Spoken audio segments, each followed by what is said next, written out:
Shout Factory TV, changing the channel.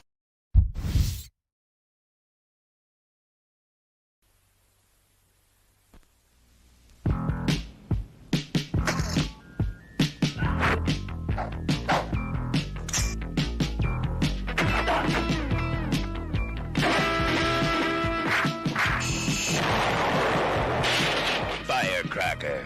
See Jillian Kestner, grand prize winner at the Black Belt Olympics. She'll mix seduction with destruction in the screen's first erotic kung fu classic.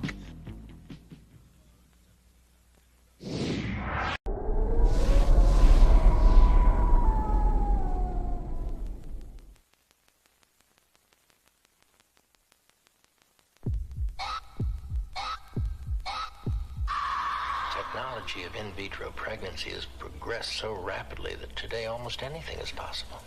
I'm gonna be a mother. They wanted it more than anything. Meyerling really is the best. His success rate with infertility is close to 100%. They thought it was impossible. Your case is trickier than some, but I don't anticipate any difficulty. Dr. Meyerling gave me these pills. Don't take them. Stop fighting it. I don't trust him. Let it happen. He's not an ordinary doctor. We'll take care of you. A geneticist with a vision. They are better, stronger, more intelligent. They don't mean to cause harm. There's this thing growing inside of me. It's not my baby. What you need at this point is some counseling. It's not human. No! Meyerling changed it. It's not part of me. I have no choice. I have to get rid of it now before they find me. You're obviously in the third trimester. It's against the law. They're doing something to the children. They're changing them. They don't belong to us anymore. This is not my baby.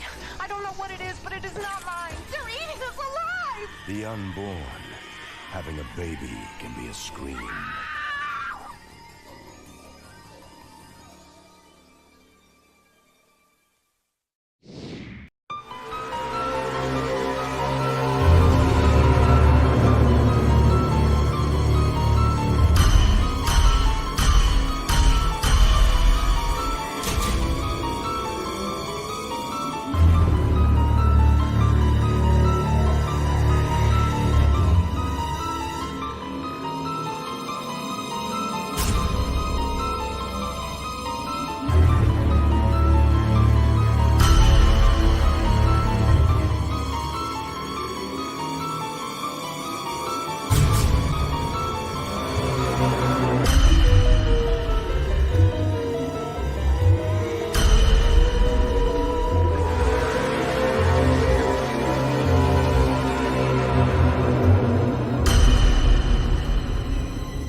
The countdown to terror has begun. The signal's getting stronger now.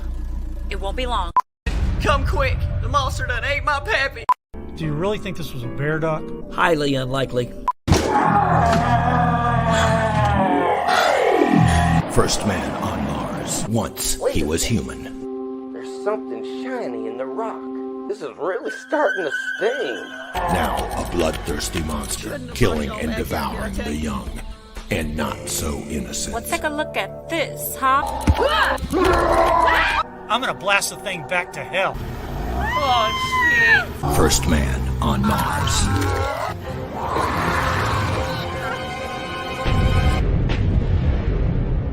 You mean there's aliens out here? Shit, I don't want to get ducted in anal. This film is not rated.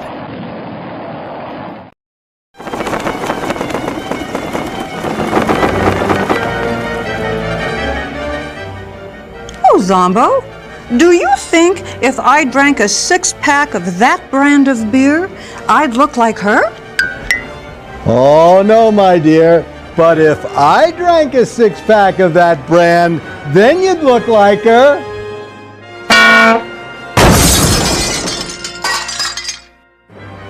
Never mind the bollocks. Here's Horror Mike.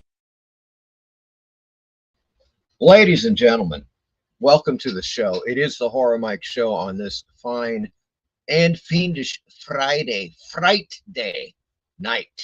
Oh yes, folks, and boy, do we have a show lined up for you. Some horror, some thrills, some comedy, perhaps even a bit of controversy. Are you ready? That's the question right there, folks. Are you ready for tonight's show? Well, I certainly am not. I mean, no, I am. I'm completely ready. I'm ready to go, ready and raring. Now, what you've just seen, beginning with point A to point Z, we showed you a trailer for Firecracker, which is on TUBI again. Now, I've covered that before, but they took it off of TUBI. Now it's back on TUBI. So we're going to look at that later tonight when we do the TUBI time, as well as The Unborn, which is now on TUBI. We're going to take a good look at that one. It's a film that you kind of have to see to believe, and I saw it, and I still don't believe it. Okay, let me just put it that way, folks. It's shocking in a few respects.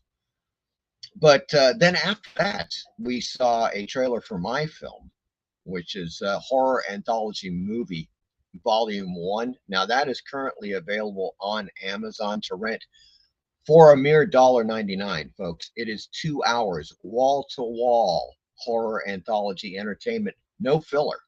There's no host. Okay, folks, it's 6 segments. It's 2 hours long. It's $1.99 to rent on your Amazon. Okay, so I'll be dropping that link in the chat. And then, of course, we had a bit of,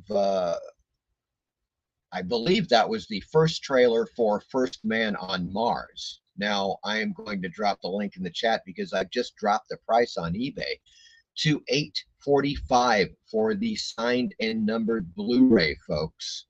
So you may want to pick that up. Here's the deal. Today's the 8th. Next Friday is the 15th. I am going to run the sale until the 15th because I believe that if I send off Blu-rays by the 15th, you will get them before Christmas. They make a fantastic gift or stocking stuffer for that loved one in your life. Okay, that's what I'm saying right now, folks. So there we have it with that. And of course, we had to show you a Zombo clip. Zombo, now he's got his Monday and late Friday night shows on the Monster Channel. So you may want to check that out.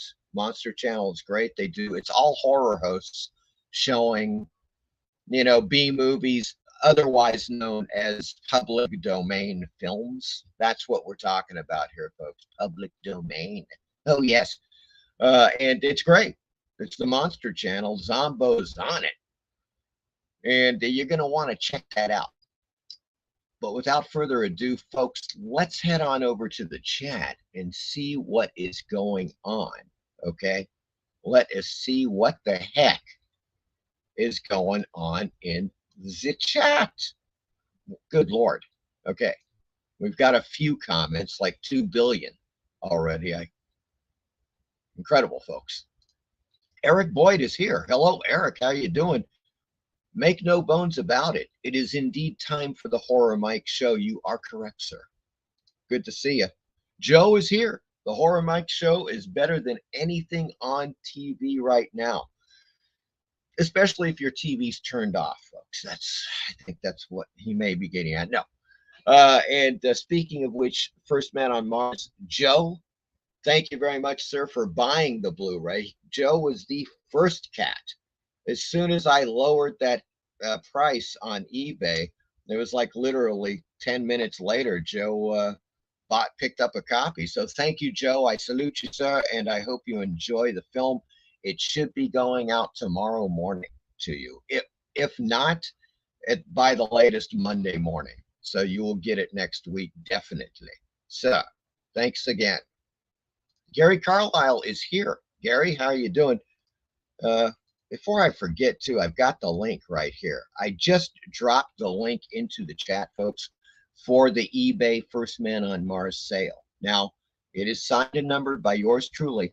It comes with both physical extras and of course extras that are on the disc itself, outtakes, really cool footage that I have not shown before, and other how should you say, bonus features, let's just call them that, they're on the disc. Also, when you buy the Blu-ray, you are automatically entered to possibly win one of 2 movie props that were used in the film. Yes, both of them come with a certificate of authenticity stating that these were screen used props in the film First Man on Mars. So the link is now in the chat. Head on over, get yourself a copy of First Man on Mars. You'll be glad you did, folks. Okay, that's what I'm saying right now. And Gary is here. Hello, Gary. Hi, Horror Mike, Joe, Eric. And yes, Horror Mike show is the best. Well, thank you, Gary. I appreciate that, man. Michael Taylor is here. Hello, Michael Taylor. Taylor, how you doing? My good man. Eric says, hail, Horror Mike. Good God, man. Great to see you. Great to see you too, Eric, on this fine and fiendish Friday night. Or should I say Fright Day night? Eric says, nice legs and feet. There we go. That is firecracker. Har. Oops. Werewolf by Lunchtime is here. Hello, Werewolf. How's it going in the future, my good man? Should there be any stock trading that I should know about? I'm ready. If you've got any tips on the stocks there. Werewolf says, quick, Grandma, turn off the bold and the beautiful. Horror Mike's about to start. That's, folks, that's the name of the game right there. Okay, right there. Once you get Grandma watching, there's no going back right there. Michael Taylor, she's a real firecracker.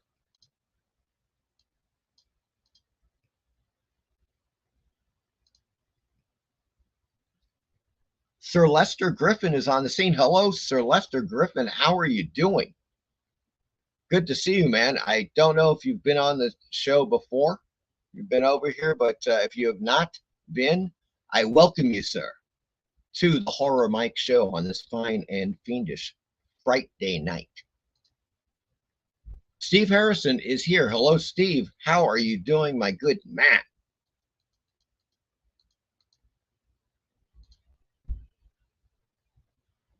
Lots of people saying howdy. Howdy, howdy, howdy. PBR Street Gang is here. Hello, PBR. How are you doing, my fine fiend? Good to see you, man.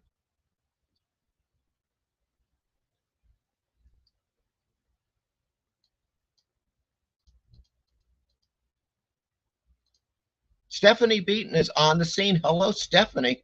How are you doing? Long time no see, no talk. Hello. Good to see you on the show. Serious? I'm sorry. God, my eyes, folks, they're going. They're going somewhere, and they're not in my head. I'll tell you that much. Sir Lester Griffin says, are these just going to be classic trailers? Lol. No. No, they are not classic. Well, I don't know, unless you consider my films classic, which you might, Sir Lester Griffin, once you see them. That's what I'm saying right now. First Man on Mars on sale on eBay, $8.45. Signed and numbered Blu-ray with extras, chance to win one of 2 movie props. I'm just going to say that all night long. Okay? And Eric has dropped the link as well. Thank you, Eric, my good man. Take a look at this on eBay. First Man on Mars. Folks, it's just $8.45. I mean, good Lord, that's like probably less than the cost of a cup of coffee at Starbucks. You know what I'm saying? Good Lord. Fireball Comics is here. Hello, Fireball. Good to see you. PBR says, that damn monster ate my pappy. Deserves to be in all caps. Yes. You're correct, sir.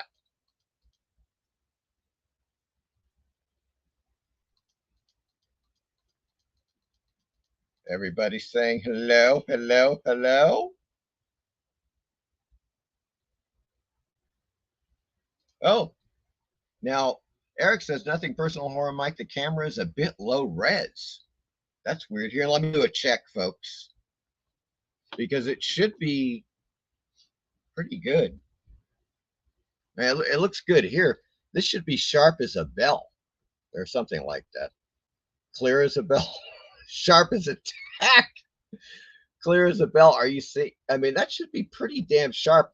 Give me a yes or a no. Is that pretty clear for you guys? God, I hope so.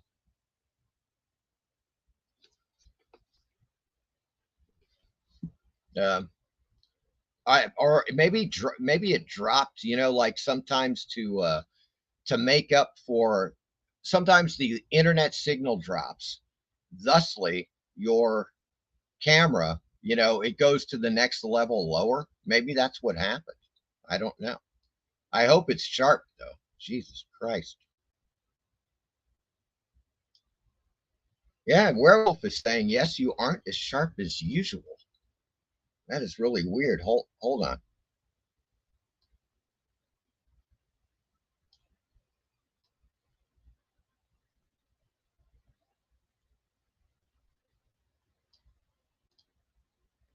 Stephanie says, Horror Mike, I will be watching your flicks this weekend. Awesome, Stephanie. Excellent. I hope you enjoy them. Hold on. Steve Harrison says 66 tomorrow. Thus the young lady quipped, I'm bragging. I made this 4K. That almost made sense. Almost. Michael Taylor, I need to buy or rent First Man on Mars. I'm way overdue. Well, this is a great time to do that, Michael Taylor, because right now on eBay, it's $8.45. That's a brand spanking new Blu-ray, signed and numbered by me, with extras, folks, physical extras inside the Blu-ray, as well as extras on the disc itself. Outtakes, all kinds of stuff, man. Even animation stuff, stop motion animation that didn't make it into the film, it's on the disc. I put it on there, man. You know, so that's what's in there. Of course, you can also your special number, since it is signed and numbered, whatever number you have, that's entered into the contest in order to possibly win one of 2 screen used props from the film. Eric says, smash that like button, horror hose. Yes, please smash that like button while you're thinking about it, my good fiends. Thank you, Eric, for that reminder. Once again, folks, there is the eBay link.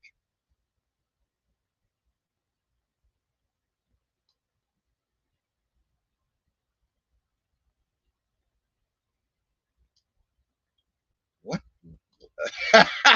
Okay, Eric says, okay, I will be nice and ask if all the Horror Mike fans will give this feller a like for his show. Horror Mike, will you be doing a Christmas show? Yes, I will, Stephanie. You wanna come on with me? It'll be hold on. It would probably be Friday the 22nd. You know, next Friday is the 15th, and then the Friday after that's the 22nd. So I guess, I mean, that's the closest day. It's just a couple of days away from Christmas. So that would be it. I do believe the 22nd. If you want to, you can come on the show, pop in, say hi. You know, we can shoot the shit and talk about our favorite Christmas movies. Now, there's something right there, folks. We are going to get to that. I'm not just talking about Christmas horror movies either. In general. Now, your favorite Christmas movies obviously can contain horror films. There's no doubt about that. Okay. But it's not restricted to horror. But I think that's what one of the things we're going to cover on that the 22nd, which would technically be the Christmas show.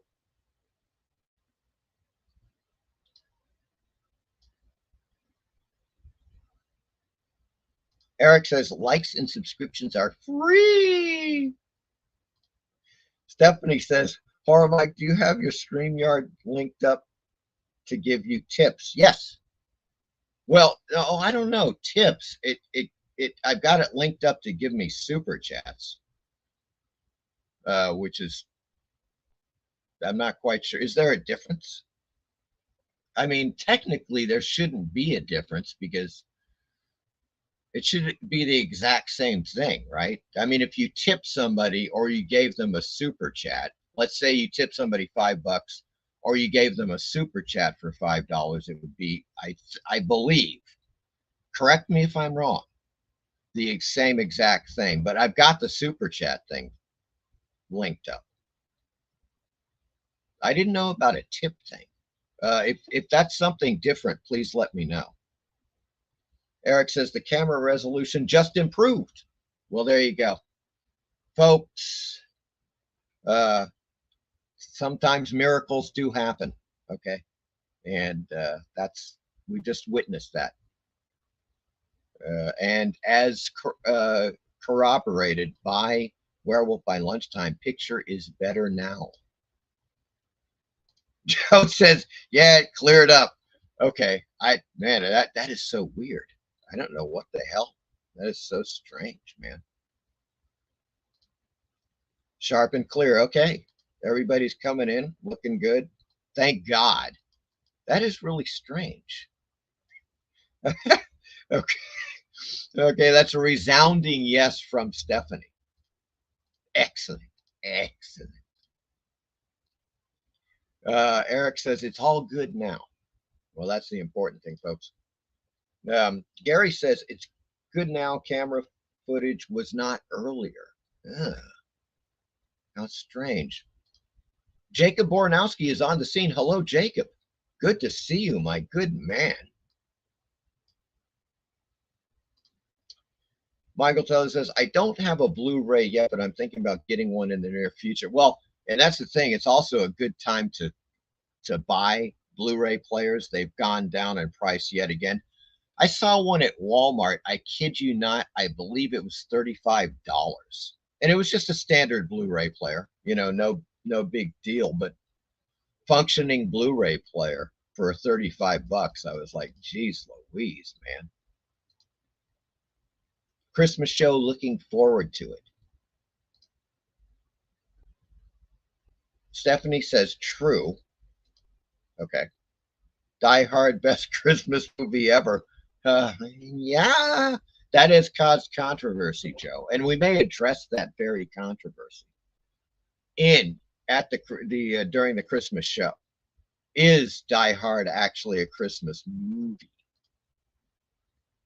And Stephanie may be saying yes to that. I'm not quite sure. Michael, good to see ya. Stephanie says, my friend Mel uses StreamYard, which goes to his PayPal. Now, that's interesting. So it's more for you. Yeah, that makes total sense, Stephanie.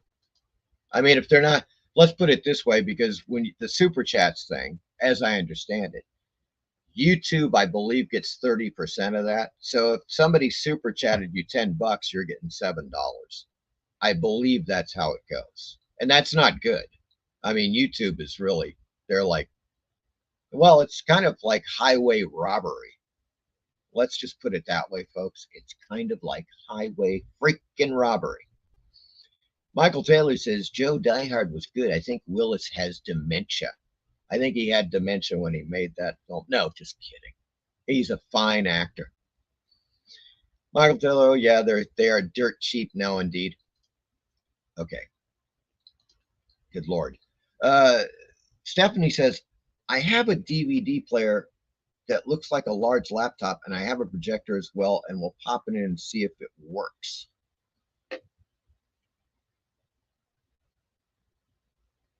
Oh, okay. Yeah, it really depends. Yeah. I mean,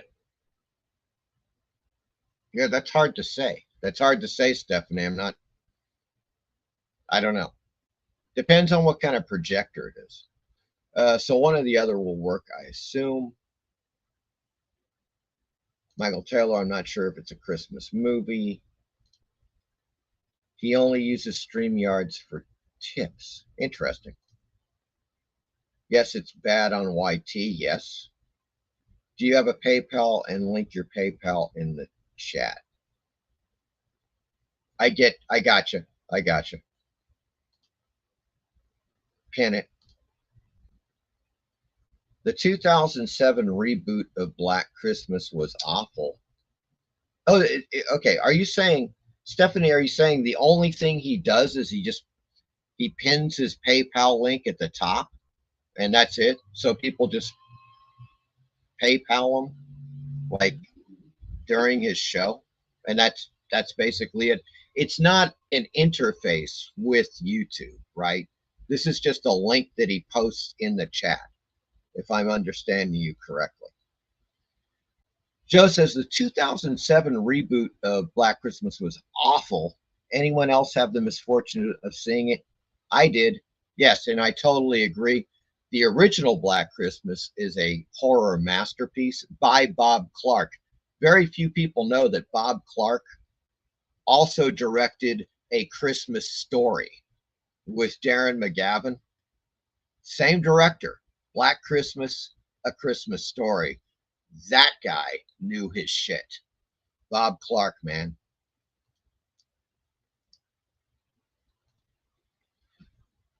Stephanie says, let me copy his link so you can see it. Hold on. Okay. All right, guys. Man, we've actually gone through all of the comments. Woohoo! All right. Check it out. Now, the first thing I want to talk about tonight, we're going to address a few things before, of course, getting to Tubi. But an interesting thing happened. You guys know that in the past, I've purchased books from PS Artbooks, you know, and they reprint pre-code horror comics, right? Now, such as this one. This is volume 1 of Journey into Fear from PS Artbooks. Now, recently, I ended up getting, this is all 3 volumes in hardcover, right? And they're all in really great shape. They're technically used, but they're really in like new condition.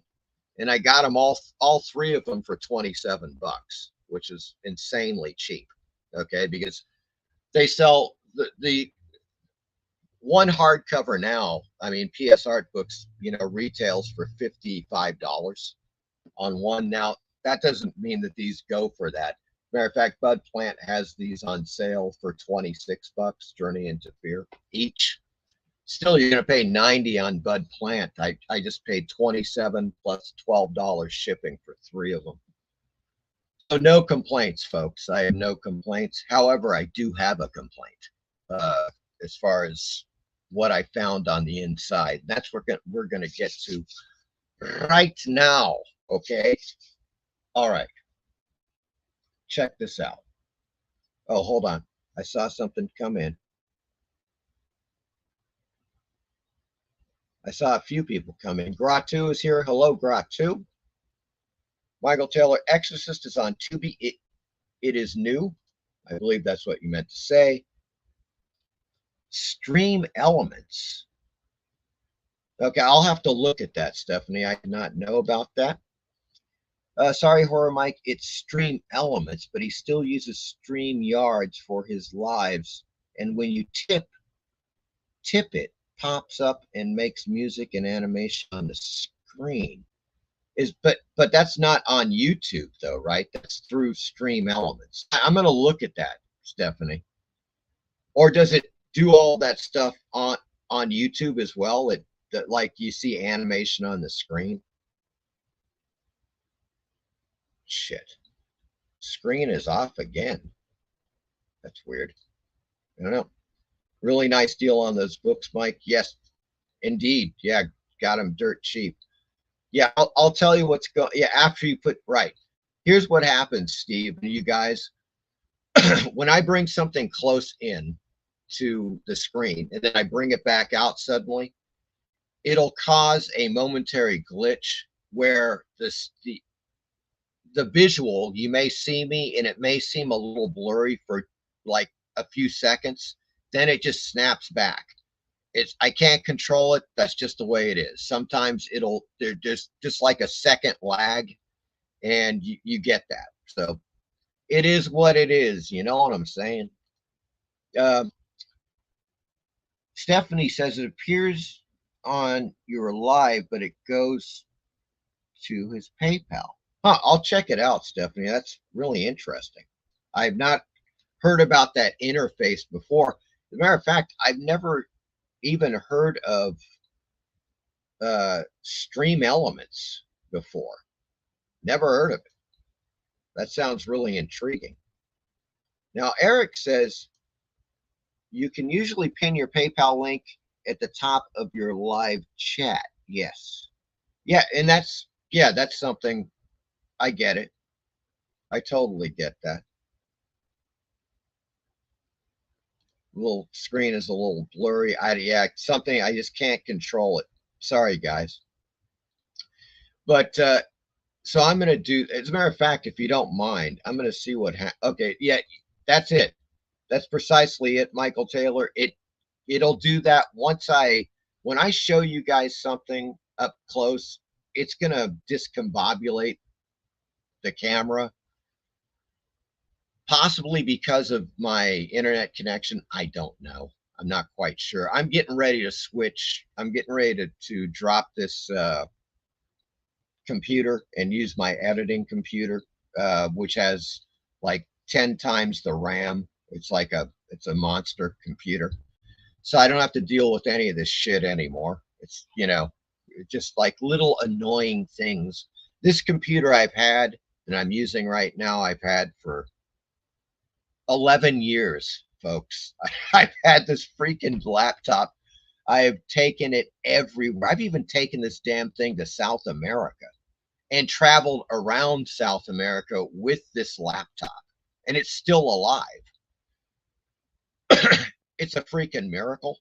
Okay. But I think its best days are behind it. Sadly, folks. And I'm going to have to bust out the damn editing computer now and get that mother going, get it revving. And then I don't think I'll have any problems ever again.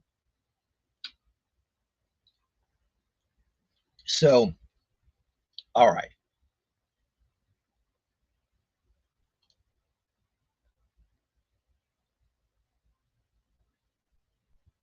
Oh, I've got PayPal set up. I don't know how PayPal me. I thought you could just get a link in PayPal. No. Is it a different requirement? I don't know.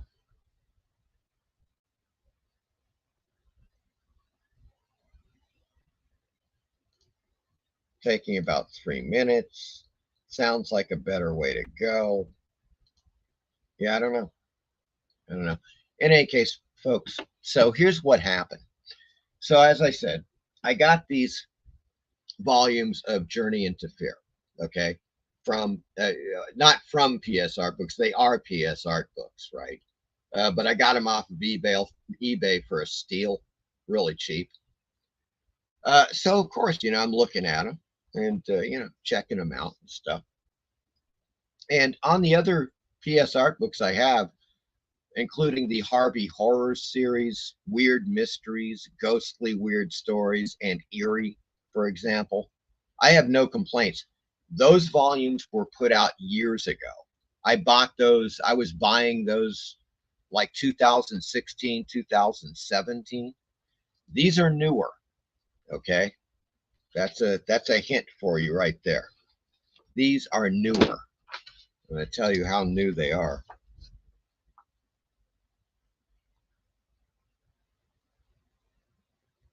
Okay, now this does say first edition was 2016. Let me take a look at the third edition. I mean, the third volume, sorry.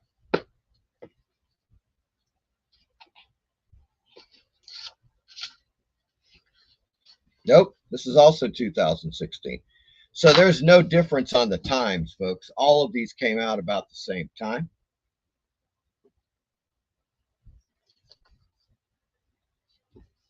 All right, here we go. Check this out. Jesus Christ.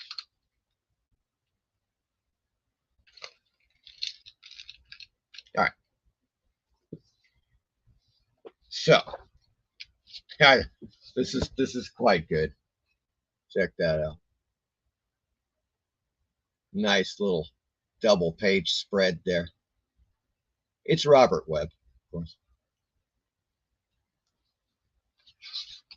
Okay, here we go. This is what I'm talking about. Now, there is the reproduced cover for issue number 1.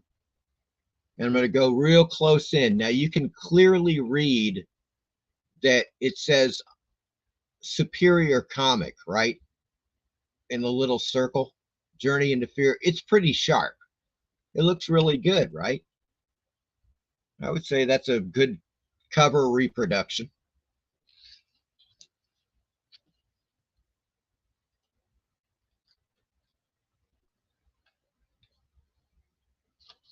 But then look at this one. I hope you guys can make this out.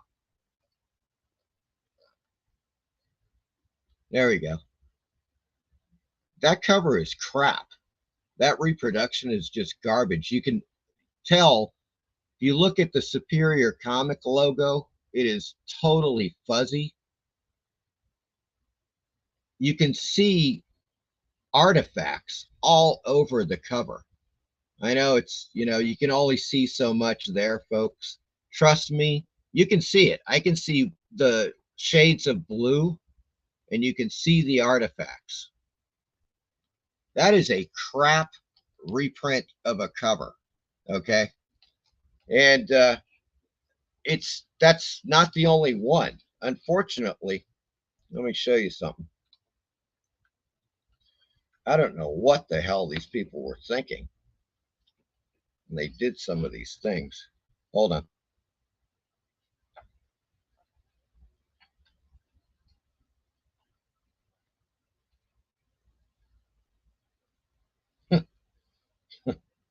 Okay.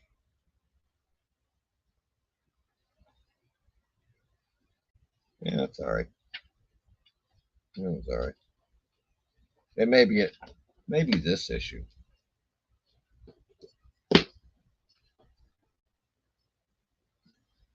Yeah, oh yes, yeah, it is. Yeah. This is one I wanted to show you specifically. Yep, there we go. All right, this is a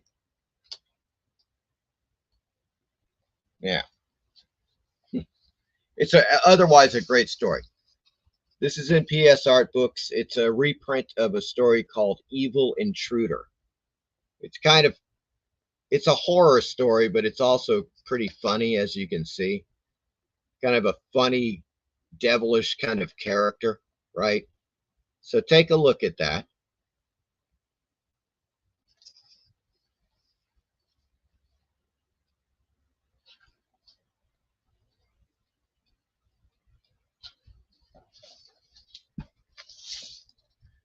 Now,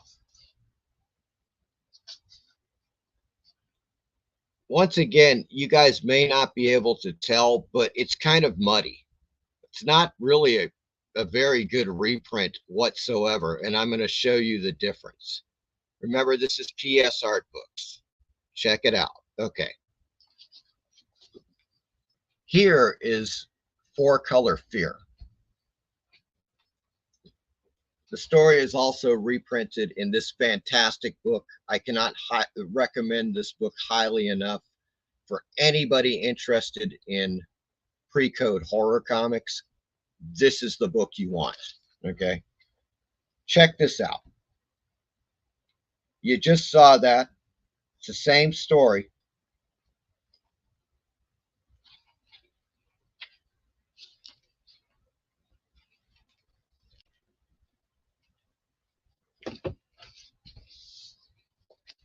Now check out the reproduction here.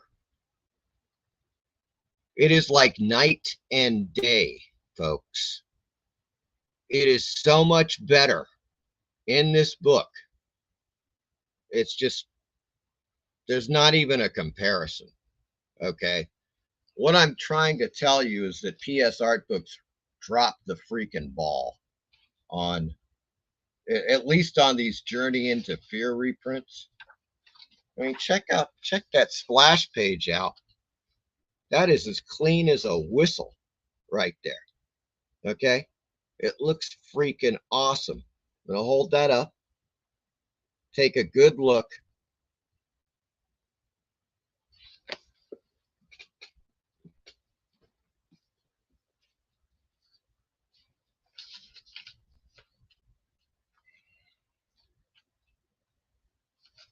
Yeah, there we go. Not even a comparison. Not even a freaking comparison. That's PS Artbooks. To me, that's shit. And it's not the only one. That's basically the problem, is that you know, if it was just one story, I would have been like, okay, they screwed up. No, there's throughout these 3 volumes, like per volume, there's 2 or 3 that just look muddy as hell. Some of the covers, just like the one I showed you, are not clear. They've got like artifacts. You can just see them. It's almost like, I don't know what they did. They definitely, as they say, you know, they digitally, I don't want to say remaster, but they work supposedly on these stories. They did not. That's just a bunch of bullshit right there. They did nothing for these. It looks like they just printed them directly, and there was no quality control whatsoever. But the thing that really got me beyond these books, something else happened, and I know I showed you guys. Let me show you again.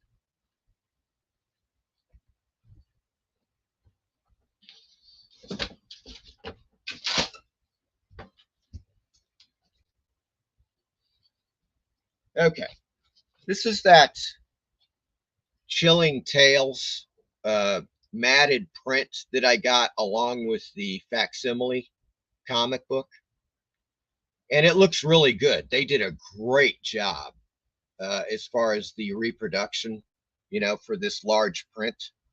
No complaints there. There is, however, one little problem.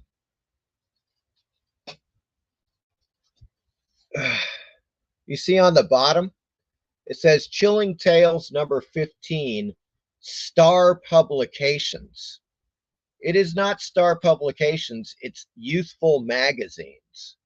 Star Publications was owned by L.B. Cole. He had nothing to do with Chilling Tales. So I contacted him. Obviously, I was like, look, dudes, you're printing these, but you've got a huge error at the bottom, right? I mean, what the hell? It's not Star Publications. And the guy was like, oh, wow, I'm glad you brought that to our attention. We'll send you out a corrected one when we, you know, do the corrections. And I was like, wow, that sounds reasonable enough. Excellent. This was months ago. This was like, I don't know, 5 or 6 months ago, folks. Never heard back from them. Never got a corrected copy. Bud Plant is still selling this with this bullshit on it. And like a few weeks ago, I contacted Bud Plant. I'm like, Bud Plant, I don't know if you guys know this or not, but you're selling these prints and they're screwed up. You know, they made a really bad error. Folks, I don't, you know, you may not have a problem with it, but I'm not going to put this shit on my wall and have somebody come over and go, what? Star Publications? Are you a fucking idiot? It's Youthful. No, that just ain't going to happen with Horror Mike. All right. And so they really owe, you know, they owe it to everybody to reissue the print corrected, but they're not going to, because I don't think they give a damn.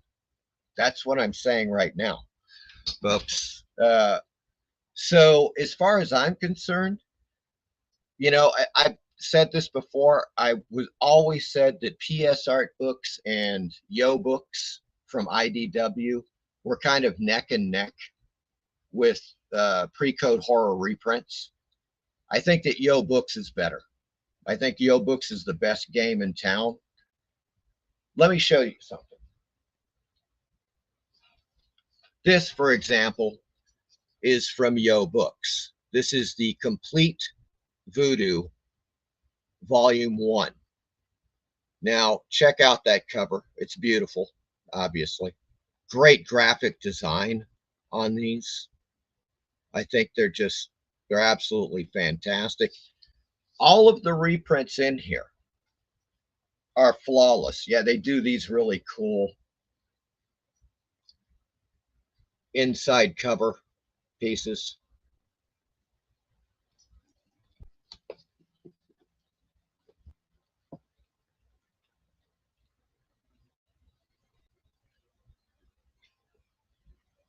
Yeah, I mean, it's all like this, folks. That's what you're going to get. Really sharp, well done reprints. For example, this is a story called Shelf of Skulls, and the artist is Matt Baker. Really great artist.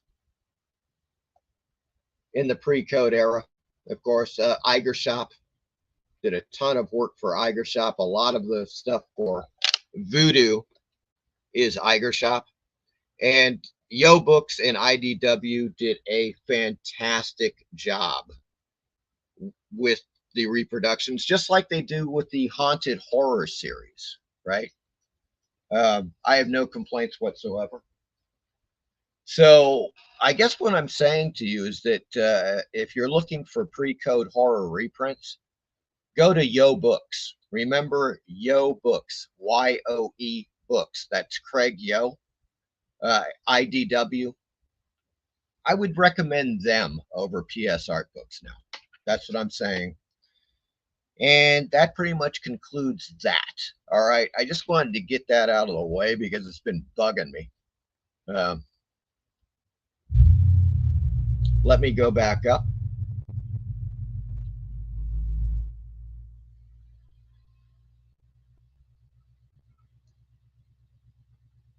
Not quite sure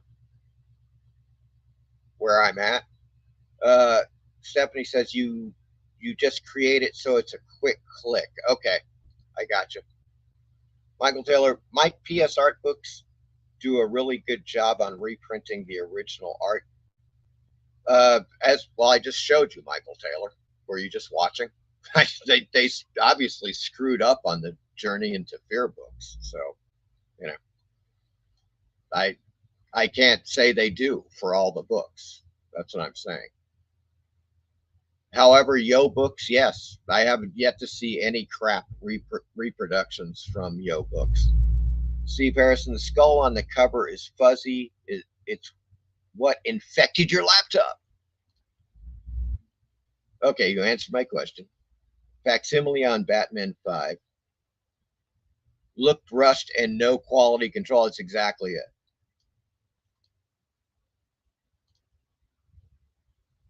Steve Harrison, YOE is the best, no argument here. I got them for, on average, 20 Canadian dollars on first release, only missing Tom Sutton. Yet that's a great looking book too, man. The Jay Disbrow book, Steve, I think you might agree. Wow. You know, what can be said? Jay Disbrow and L.B. Cole, man. Good Lord. Michael Taylor, do you think it's possible that Bud Plant doesn't care? They never got back to me, Michael Taylor.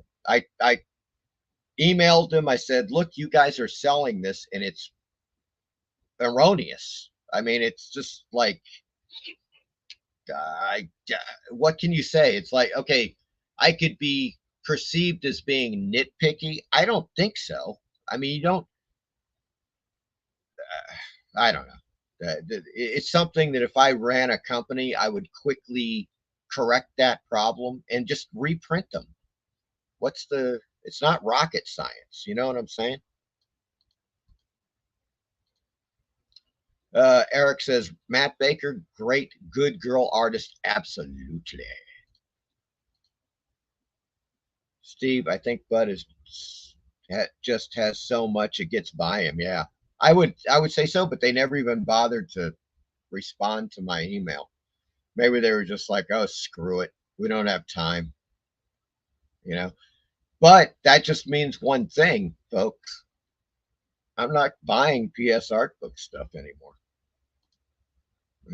That's the end. I asked the question before you showed the books. Yes. Cole rules. LB Cole for the win. PBR says, I know this isn't on Tubi, but in the spirit of your recent show, I just watched Revenge of the Creator. It's movies like this that make thankful for eyes. Revenge of the Creator. I don't know about, where'd you see it, PBR? I don't know about that one. I do not know. Okay, let me check out something real quick, folks. And while I'm doing that, I'm just going to play a little bit of something. I don't fucking know. I'll play a little witch.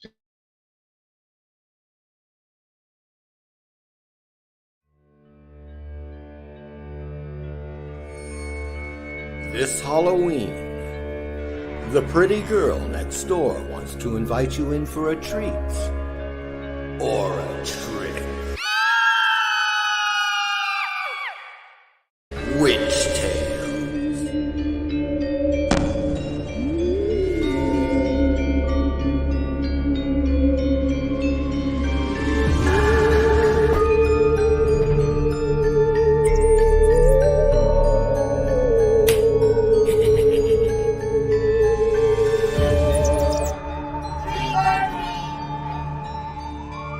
Hello, my missing ingredient.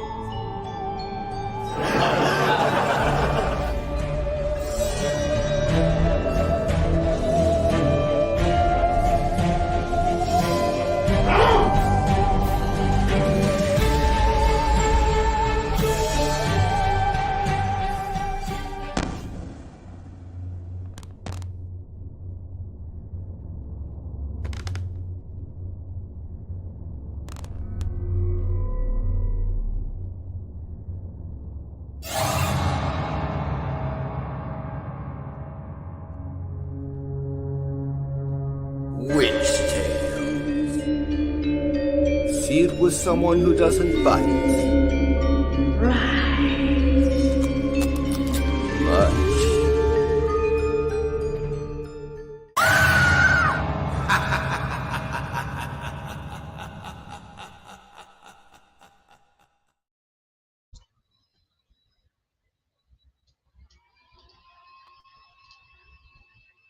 Maybe.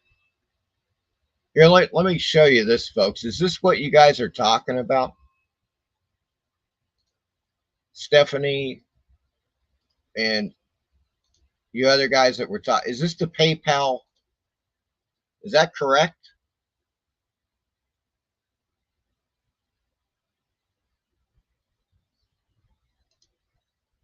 Ah, come on. Jesus Christ. There we go. Let's see. My PayPal. Go over here.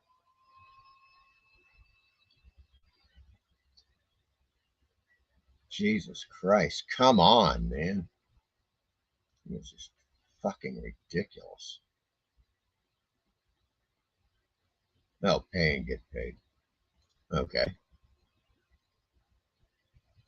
There it is. Crap. Okay, this is better though. No, that's the same fucking one. What the hell? Oh, they're really pushing the limit here. Hold on, guys. Now they showed me that link, but then I see this link.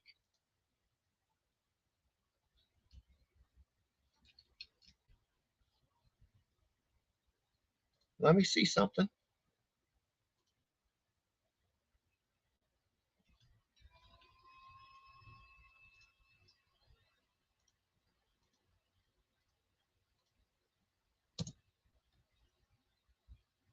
Oh, there it goes. Yeah, that's better. Okay, that's the one then. I suppose. Let me see if I can do it on the thingy here. Whoops, whoops-a-daisy. Hold on. Oh, my computer's so goddamn slow. It's ridiculous. I'm still waiting for the chat to roll up here. Holy shit. Come on, man. God. There we go. Fucking hell. Okay, now I'm going to pin this. And there.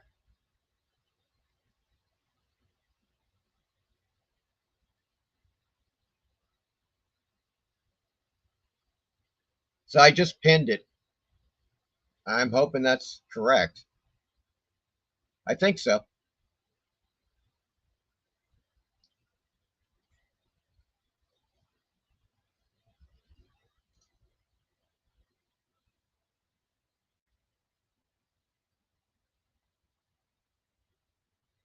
That's pretty good, though. PayPal me at Horror Mike Show. Easy to remember, too. Oh, yeah, in any case, let me get the... I'm really stressing this computer, folks. I'm stressing the hell out of it. No, I don't have a tablet. No. No tablet. Just my laptop. Okay. Check this out. All right, just a little reminder, folks, before we move on. There it is on eBay.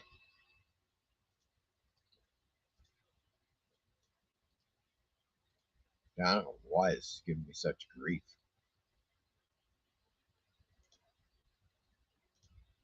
There we go. That's better.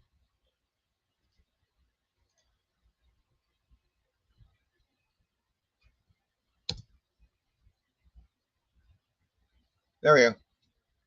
That is the eBay page, folks. As you can see, the First Man on Mars Blu-ray is now $8.45 on sale until next Friday, which is December the 15th. Now, yeah, there you go. Keep that in mind. And also next Friday the 15th is the last day I'll be able to send them out in order for you to get one before Christmas, right? There's the key right there. So keep that in mind.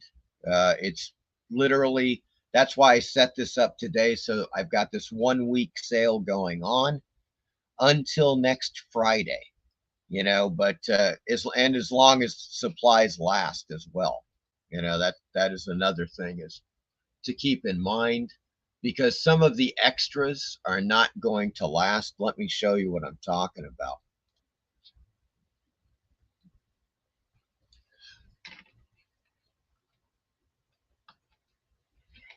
Yeah. All right. These are physical extras that come with the Blu-ray, right? This is a classic playing card with the Haunted Thrills image on it. Now that's my pre-code horror comics documentary, Haunted Thrills. So I made these cards. I also made cards with the fabulous Steve Ditko version of Dr. Death for Haunted Thrills for the MegaCon show that a couple of years ago in Orlando, and where I had the film was shown at the film festival, and I did a panel on Stan Lee's pre-code horror empire for Atlas Comics. So you also get one of these, right? You also get a very limited supply. There's only like 8 of these left, folks. This is a First Man on Mars sticker, right? So there's 8 left. When they're gone, they're gone. And there's not many. I think there's like maybe 15 of these left, and probably another 12 or 15 of these cards.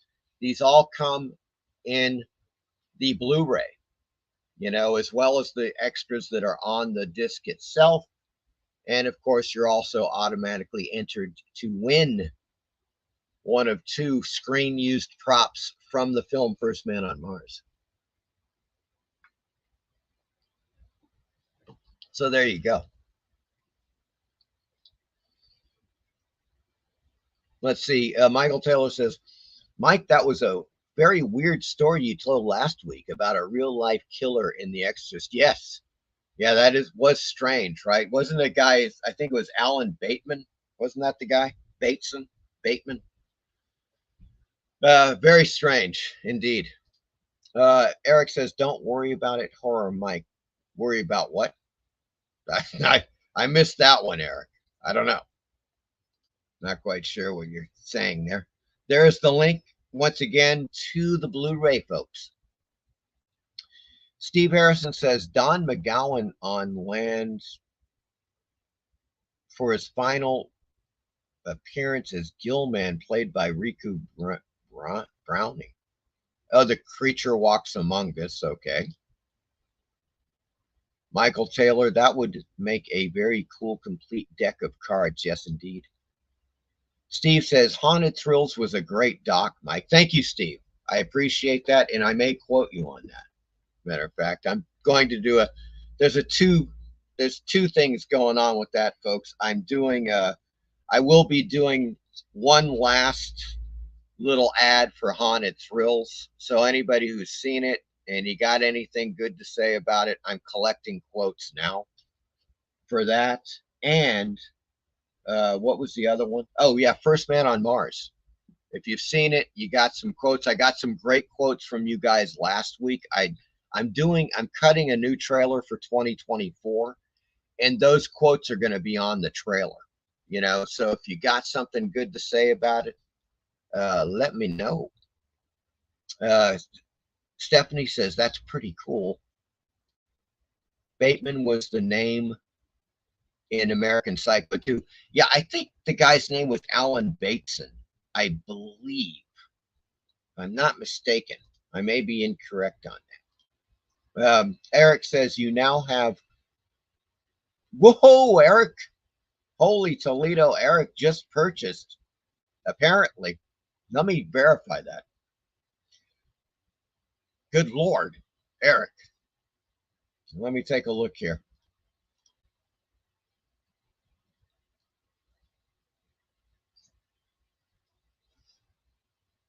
I'm going to bring this.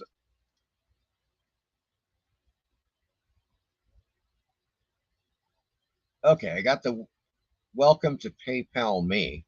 Well, that is working on this end, Stephanie. I just got a thing from PayPal saying welcome to PayPal.me. Just post your PayPal.me link on your website, blah, blah, blah, and customers can use it. That's great. Well, that's what I'm just going to do from now on. I'm just going to pin it on the top of my profile. That's a great thing. Thank you for that clarification, Stephanie. I really appreciate it. So that's what people do. I wasn't aware of that people just pinned it on top of their chat. I had no idea. I know that people have used, matter of fact, Apex Comics uses PayPal.me, but I'd never used it myself. I mean, I use PayPal, obviously, but not PayPal.me for selling. That's great. Oh, Stephanie, did the link work when you clicked on it? Did it say something like Horror Mike Show? It should be Horror Mike Show. If you did. Can we check that out? I don't know what the hell's going on. Oh, yeah. There it is. Good Lord. There. I got it, Eric. Thank you, sir. Good Lord, man. Where are you? There you are. Thank you, Eric. I appreciate it, man. Eric and Joe, the heroes of the day, right there. As I said before, I put up the sale like 10 minutes later. Joe bought a copy, and now Eric has bought a copy of the First Man on Mars Blu-ray. And now, folks, there are 2 left on that eBay, on the thing. Now, it doesn't mean that there's only 2 left. but there's 2 left on the eBay thing. I'm going to have to refill the stock on that. But it is getting low. So mosey on over to eBay and pick up a copy now. And as I said before, this sale is only good until next Friday. And that's the cutoff point, because I don't want to send any, after the 15th, because chances are they won't get to you by the 24th. That's the point with it. I think the 15th is a safe cutoff, or if I send them out by the 15th, you'll get them before the 25th, obviously, so there you go. That's my logic, if you will, on that. Thank you, Eric, and thank you, Joe. Both of you cats. Fantastic. Steve says, Haunted Thrills is a great doc on the comics that spawned later EC titles. Now, there's a better quote. There you go. Gary says, I just ordered the first 3 volumes of Haunted Thrills. Holy Toledo. You mean you just ordered the first 3 volumes of PS Artbooks Haunted Thrills, Gary? I just want to clarify that.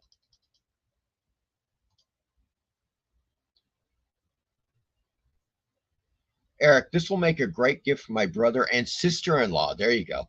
That is it. They make, Blu-rays make perfect stocking stuffers as well, folks. Not only just as obviously a direct gift. Stuff that stocking with horror, the gift of horror from your pal Horror Mike. And get a copy of First Man on Mars on Blu-ray. Okay, that's what I'm saying right there. Okay, that's cool. You are so welcome. Okay, let me just check. Stephanie says, so the one in the pin wants me to go to your channel, and the one in the chat for me works.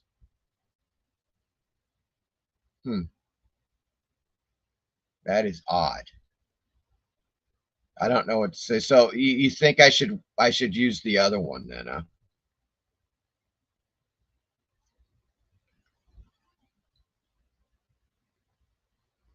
Where is that damn thing? Oh yeah, this one.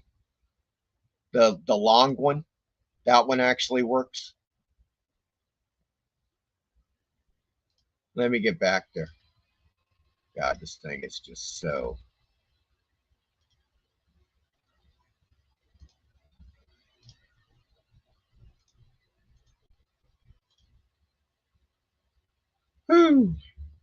I'll tell you.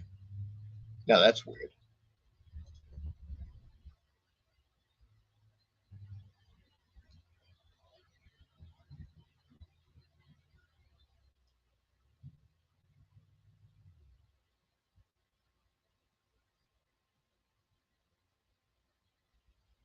Okay, well, hold on. Well, that works. I'll just pin this one if it's the one that works. Replace pinned message. Oh, shit.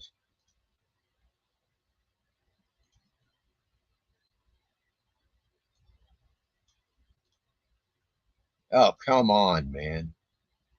No, this is just ridiculous. Oh, it's so slow.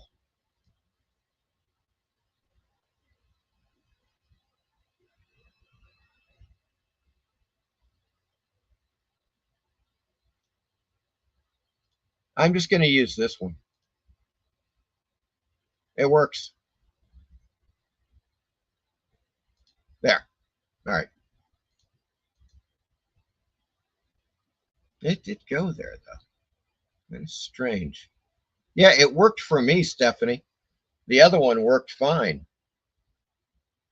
I mean, it went to real This is what it's going to. Let me show you guys.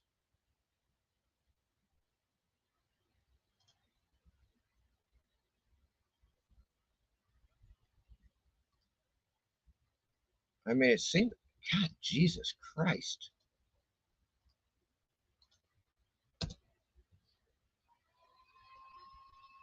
Yeah, when I click on the short link, that's where it goes. It says Real Progress LLC, Horror Mike Show, send. And that's the short link, the one that just says PayPal me, Horror Mike Show. You know, I don't know. Worked for me on that one. But both of them work. I guess that's the point. So there you go. All right, folks. There is, oh yeah, check this out. All right, I'm going to go. We're going to get a little controversial now, folks. That's all there is to it.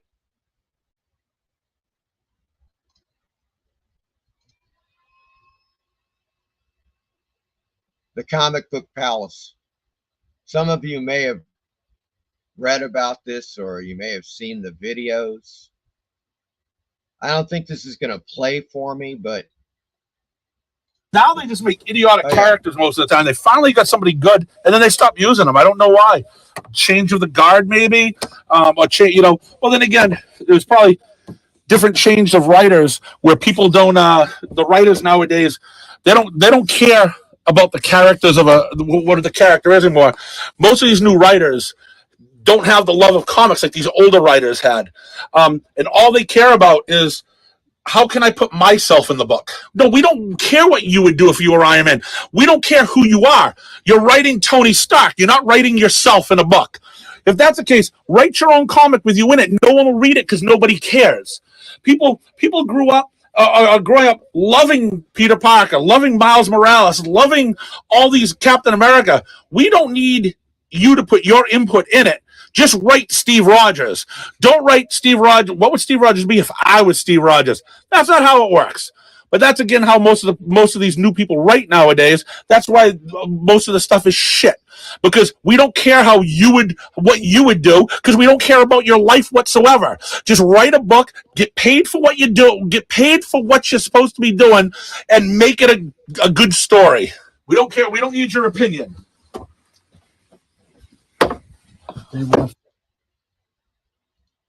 And there you go, folks. Now that was just a bit of it, of this, in the beginning of what would become this, for some reason, this huge comic book controversy.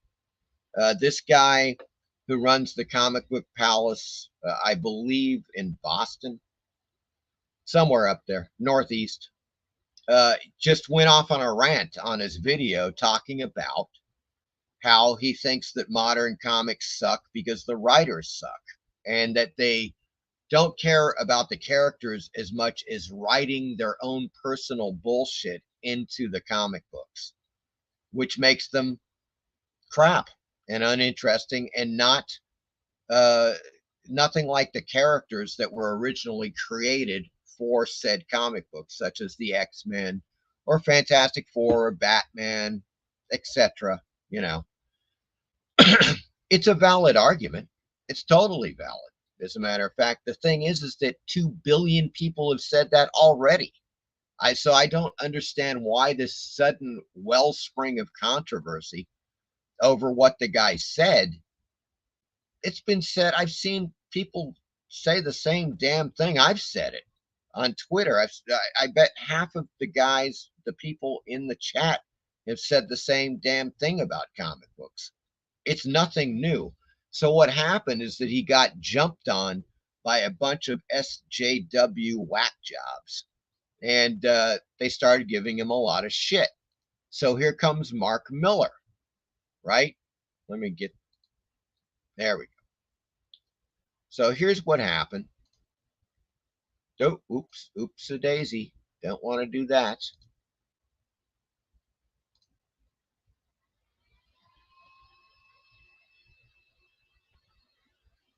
Yeah, so here's Mark Miller. Now, Miller, you guys probably know him. He's the guy that created Kick-Ass and Hit Girl.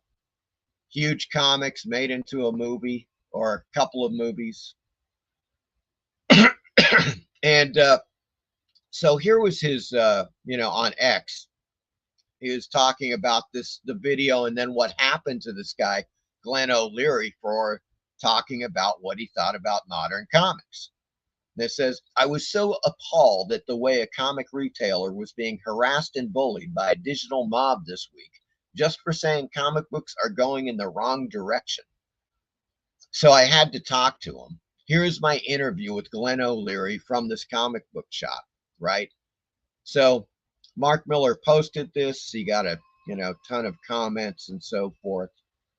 And he goes on to say, as you can tell from the interview, Glenn is just a really decent guy who has 30 years experience as a comic retailer and a genuine passion for comics. To see him harangued as he was this week is, I think, a watershed on what readers will regard as acceptable in the industry. Okay? So I probably should have dropped that first link.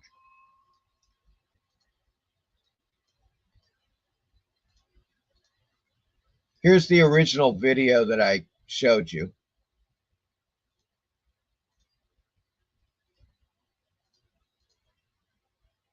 And here's Mark Miller's first response on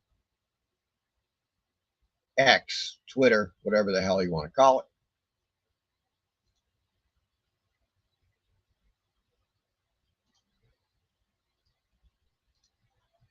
Yeah. Now, this is the subsequent video with Mark Miller and O'Leary. I think it was Glenn O'Leary. Yeah.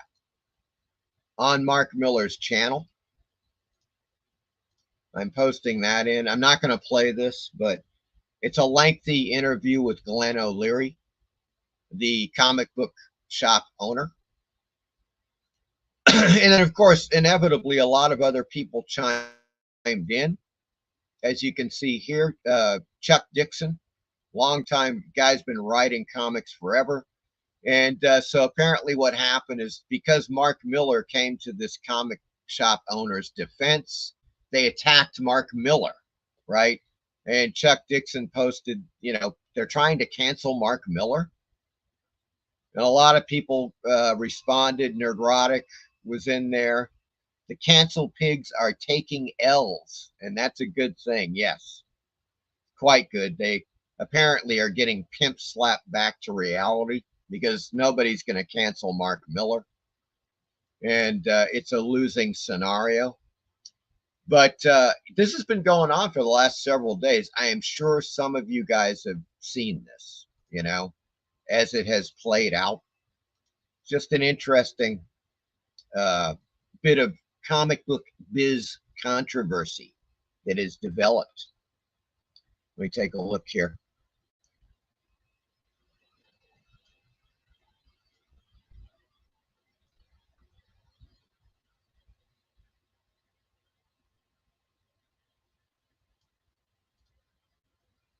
Okay.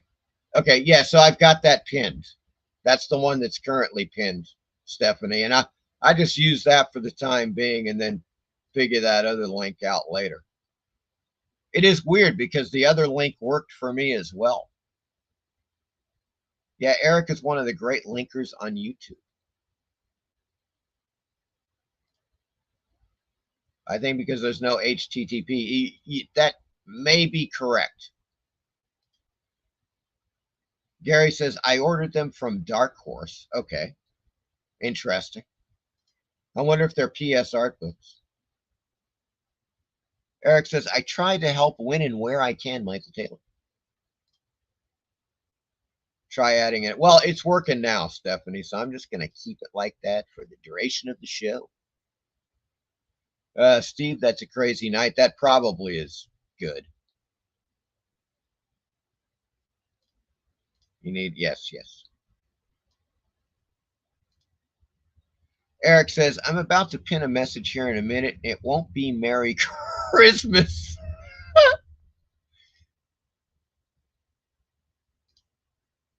So weird for me that it asked to go to your channel. Yeah, I don't get that.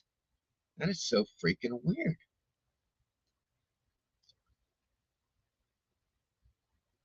Okay. Oh, here we go. Michael Taylor says, Comic Book Palace. This is the guy that was complaining that I just showed the video of, talking about how a lot of modern comics suck because the writers are not writing the characters, but writing about themselves. And that's a absolute honest and true statement. Comic Book Palace is a good channel. I discovered that channel many years ago.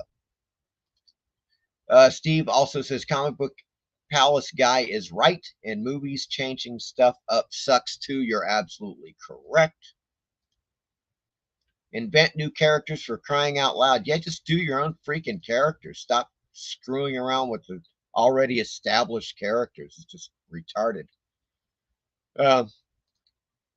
Eric says exactly. Idiots want to cancel them. Yeah, it absolutely. They always do. They do that. And I was just saying, I was like,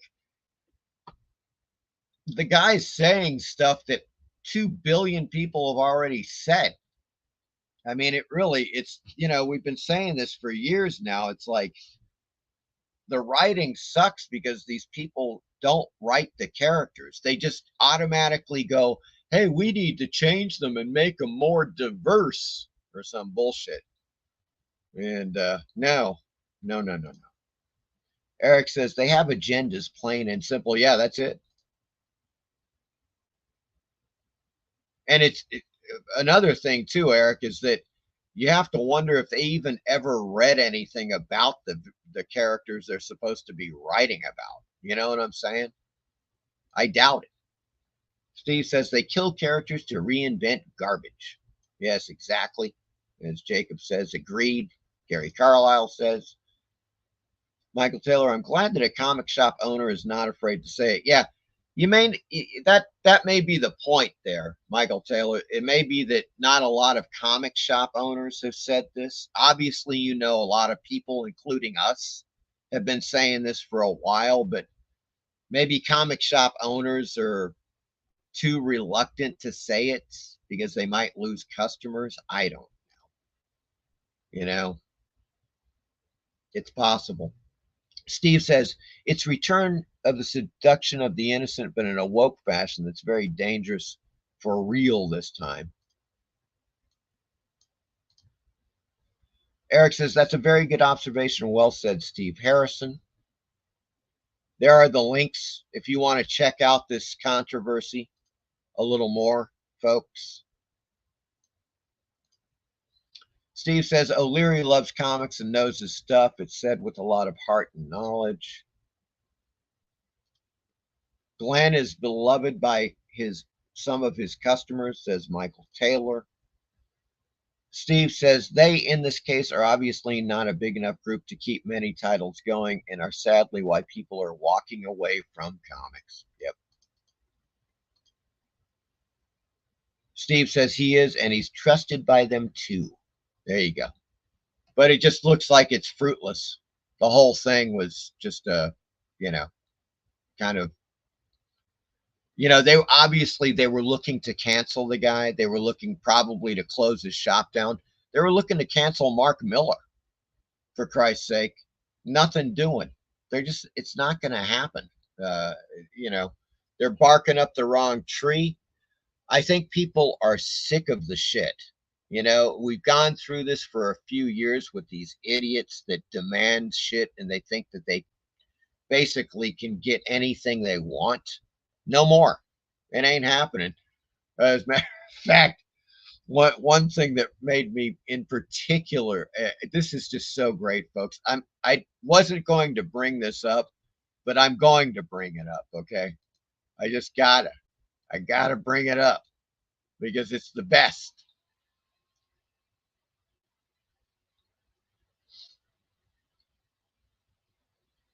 Yeah, there. Oh yeah, I'll just do that. Hopefully this will work.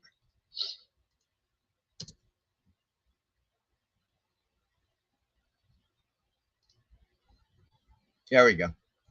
You guys seeing that? Folks, if you were appalled and saddened when the Jokers yanked Aunt Jemima from the shelf, of course, Aunt Jemima's pancake mix and pancake syrup, because they're a bunch of freaking woke retards in corporate, the suits, they're kowtowing to the public interest, apparently. Well, guess what? Aunt Jemima may not come back, but Cousin T is on the scene. Oh yeah, mofos. That's what I'm talking about right now. It's Cousin T, friends. Yep, crispy fried chicken, gourmet classic mix, Cousin T's original syrup, and of course he's got a ton of pancake stuff. I'm going to bring that up to you right now. There are various discounts on this as well. Let's check out the website real quick. Now, I took advantage of a 20% off deal, which made it much more reasonable. You know, I mean, the stuff, obviously, it's Terrence Williams. He's a comedian. Well, as you can see, American owned. Support companies who love America. Will never go broke. I'm sorry, we'll never go woke. Sorry about that. So basically, Cousin T is Cousin Terrence, this guy, right? And he sells all kinds of stuff, pancake mix, coffee, syrup, apparel, stuff like that. And so I went ahead and bought this combo, and I'm gonna try it out, folks. And I may even, I don't know, I'll either cook up some fried chicken or make some pancakes live on the Horror Mike show using Cousin T's. I think this is the one I got. Cousin T's Gourmet Buttermilk Pancake Mix. You get 2 large boxes. That's 48 ounces, folks, of pancake mix. For example, $16.99, but then 20% off. You know, made it like like $12 or something, which is not bad. That's where it gets, you know, reasonable price wise. And I'm sure it beats the shit out of the Pearl Mining Company. What a freaking joke. The day I saw the Pearl Mining Company name replace Aunt Jemima, I was just like, come on, man. What the hell is that? Sad is what it was. But now there's a reason to smile, folks, because Cousin T is in town. Aunt Jemima may have left, but Cousin T has returned. Okay? And that's what I'm talking about. I'm sure it's going to be some good stuff. And I think I'm going to try that out on the show. I think I'm going to whip up a few pancakes or do fried chicken using Cousin T's. That's what I got. I got the combo. I got the pancake mix, and I got the fried chicken mix, folks. There's the whole thing right there. Yeah. Let's see. Where are we? Where are we? Steve says Jemima's family was hut. Okay, what? And no woke gave a crap or even realized that. Long live Mr. Cousin T. Yes, that's what I'm talking. Oh, hurt. Gotcha. Gary says Cousin T is making me hungry. Yes, it's Cousin T, folks. Steve Harrison, I had a weird dream last night that I'd be watching Horror Mike pushing pancakes. Then I found out they were from Mars. There you go, folks. Right there.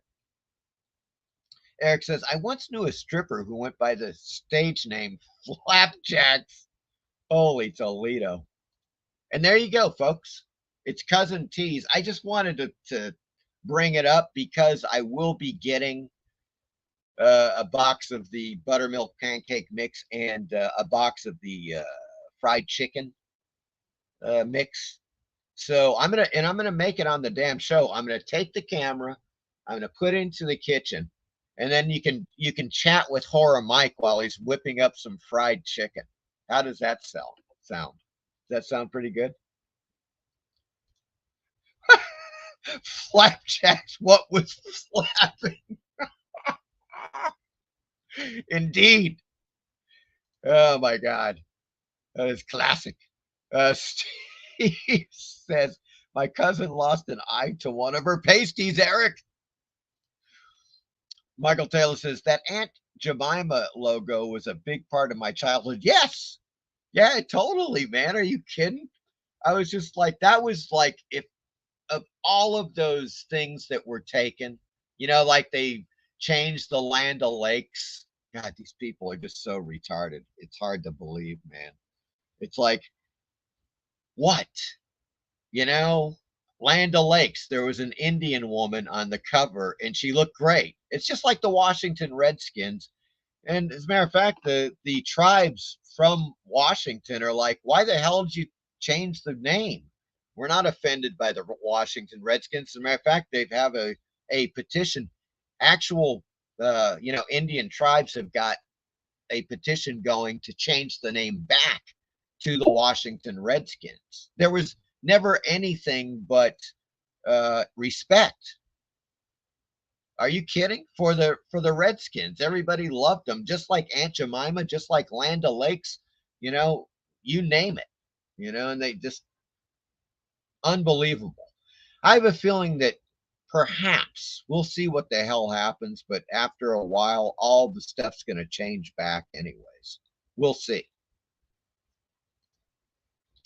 Eric says, think about it, official Stephanie. Okay. Oh, I gotcha. Right.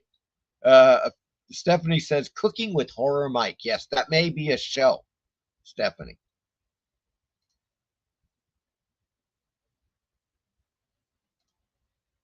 Gary says, does he make syrup? Yes. Yes. Check it out. As a matter of fact, you can get what was the deal that, there he is. He's great.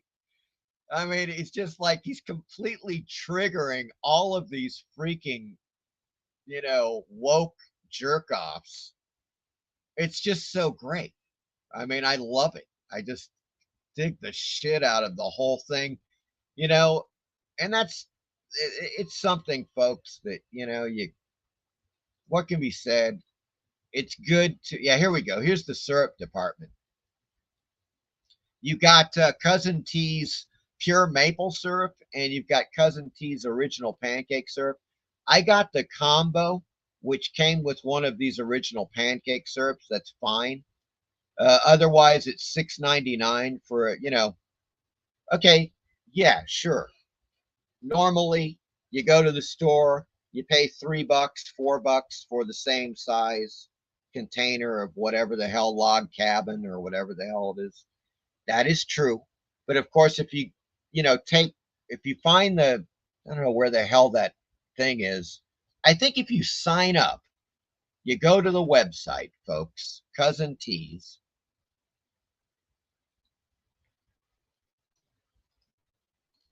I'm dropping that link in the chat.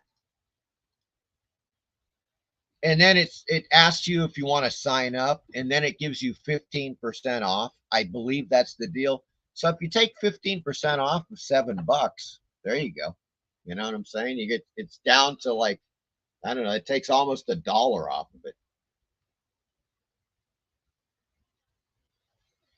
So it's a couple of dollars more than your normal pancakes, pancake syrup. Of course, you can get the maple syrup for $16.25. Woohoo!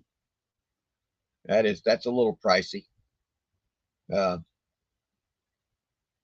Yeah, so you can get the bundle. There was another one that I got.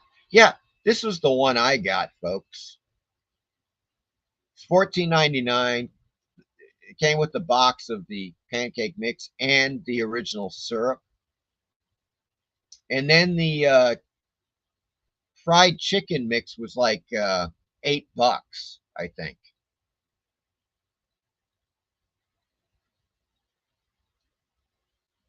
Something like that. That's all I'm saying.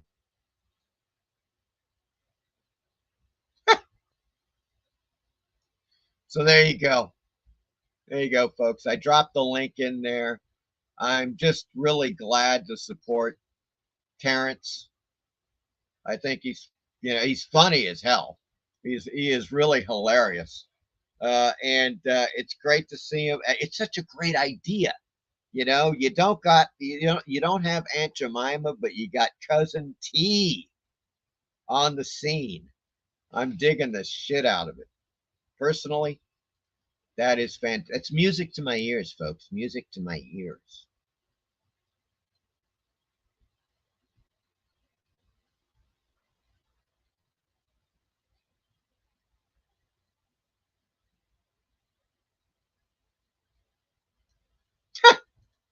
Cooking with Horror Mike.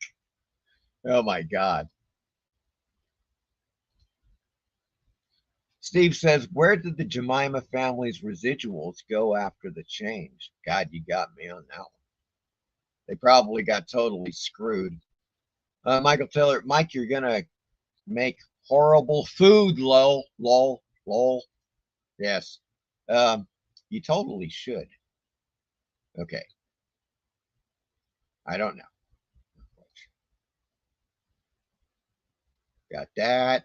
There it is, folks. That is the link to Cousin T's right there. Michael Taylor, I use log cabin syrup with Aunt Jemima. Yes, indeed. Steve says, I know what we'll be eating on the December 22nd show. Now, Stephanie, if you want, you're more than welcome to come on and be my virtual assistant chef as we step into the kitchen with Horror Mike. That's what I'm saying right now. And then you can be like, saying, no, don't use that, you idiot. Use that. You're doing it wrong. You're mixing it wrong. Things like that. It'd be hilarious. Eric says, he is hilarious, Cousin T. He is so damn funny. Stephanie says, yes, let's do it. Okay, folks, there you go. You've heard it. Stephanie has agreed to come on the show. The Christmas show, which is December 22nd, Friday night. So that's a week from next Friday, folks. You're not going to want to miss this one. It's going to be Cooking with Horror Mike and Stephanie, the Scream Queen. Beaten. That's what I'm talking about right now. I can see the thumbnail now. Okay. I'm already working on it in my head. This is going to be one hell of a show. Stephanie will be Mike's better half.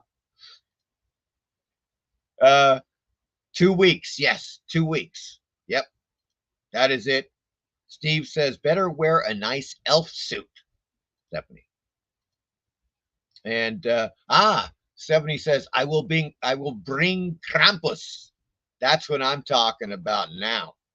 Stephanie is bringing the Krampus, folks. This is going to be freaking awesome. Yeah, what can be said? We're talking about, this is great, man. The Christmas show is, so what we're going to do, there's definitely two things that are going to happen, right? We're going to be cooking with Horror Mike and Scream Queen Stephanie, right? That we're going to do that. And we're going to be cooking perhaps both pancakes and fried chicken. They do fried chicken and waffles. How is fried chicken and pancakes? I'm wondering. But we're going to do that. And we're also going to talk about our favorite Christmas movies. So we've got two really great things already lined up for the Christmas show, guys. You're going to dig the heck out of this. I think it's going to be quite good. Eric says, will you wear a cooking apron and nothing else? Okay, now, Eric, you're pushing it now. You're pushing it there. You're pushing the envelope, man. Steve says, it's in the bag. Steve Harrison says, Eric, PayPal would blow up. Holy Toledo. Yeah, it would. Sounds good, Mike. Okay, we've got a show. Eric Boyd, maybe. Woohoo! Well, you've heard of maybe there, folks. Stephanie says we don't want Mike banned. Yeah, no. Well, I mean, how can I say this? Aprons don't necessarily show anything. They just suggest. Let's put it that way. You know what I'm saying? I mean, they can show. I mean, obviously they can, but then again, they can just be suggestive. Steve says, "Hey, Mike, what about our favorite Xmas toys as a topic too?" That sounds great. Let's do that. And then you guys get ready. Talk about from your childhood, like your favorite Xmas toys that you ever got. Perhaps some of you even, collect some now. That's very possible. And we'll talk about that. I think that's a good thing. Michael Taylor says, we need a beautiful half. Well, thank you, Michael Taylor. I appreciate that. Now, I am not beauty enough for you. I mean, come on, man. I am a bad boy. Steve says, so many monster-related toys when I was a kid. Aurora. Oh, yeah, of course. A ton of them. I think that would be a good section. So we've already added another section, folks. I mean, in keeping with the Christmas spirit and everything, we'll talk about Christmas toys that you received when you were a kid or even later in life, like any cool stuff related to what we're talking about, I guess, and that makes for a nice, well-rounded show. You've got your favorite Christmas movies, right? They don't necessarily have to be horror. They get whatever you want to, whatever Christmas films you like. We'll talk about those. And of course, Stephanie's favorite films, favorite toys as a kid. And of course, then it's Horror Mike and Scream Queen Stephanie in the kitchen, cooking it up, folks. That's and we're going to be cooking up Cousin T's fried chicken delights and perhaps pancakes. I think that's what we're talking about now. What's that? So many monster. Oh yeah, okay. Stephanie says, "Lol, I got my friend George a few years ago an apron that says, once you put my meat in your mouth, you're gonna want to swallow."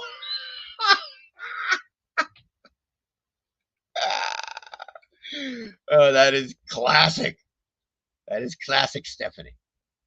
Michael Taylor, sounds like tons of fun. This is going to be a hell of a show, folks.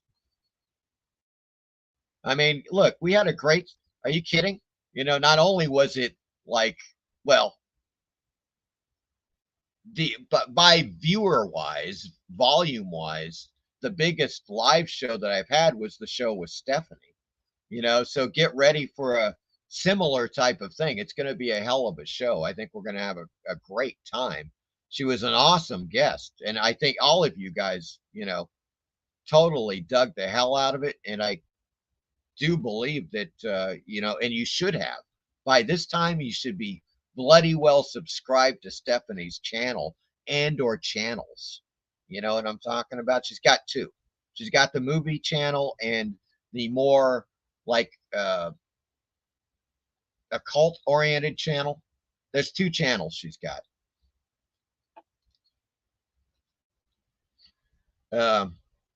But by this time you should have subscribed to both of them, for Christ's sake.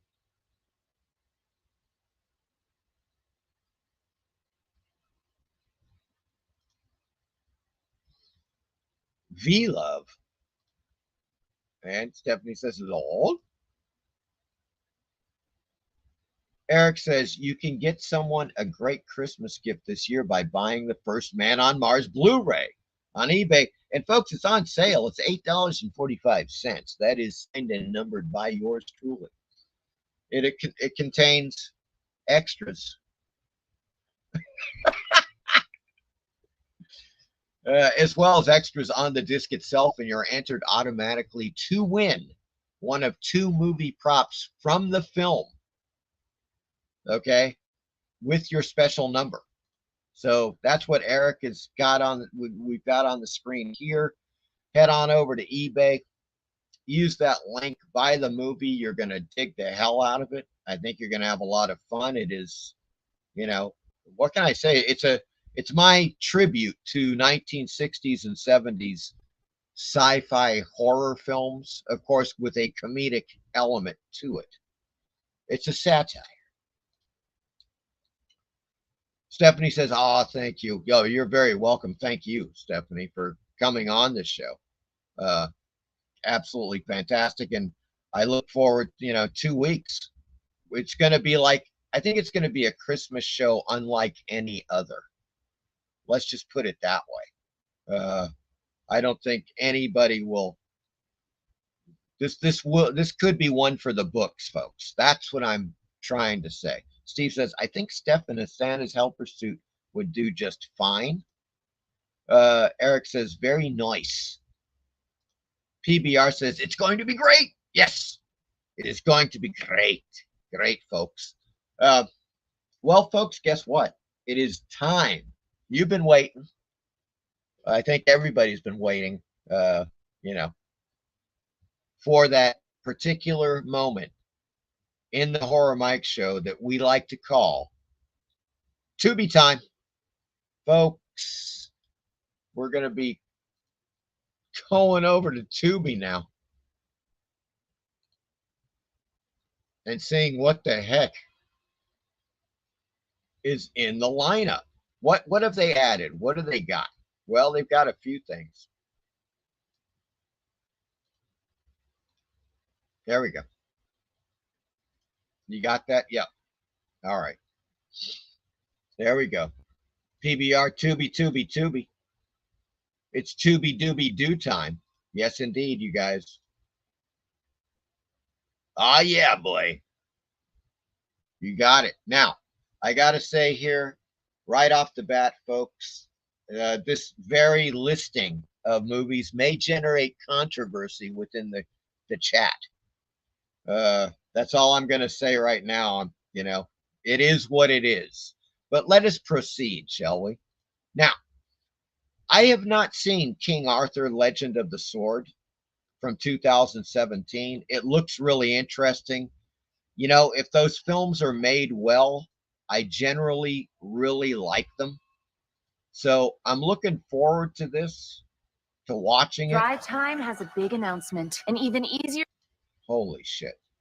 Okay, there you go. Epic adaptation of the timeless fantasy myth of a prince robbed of his birthright who finds a larger destiny after pulling a sword from a stone.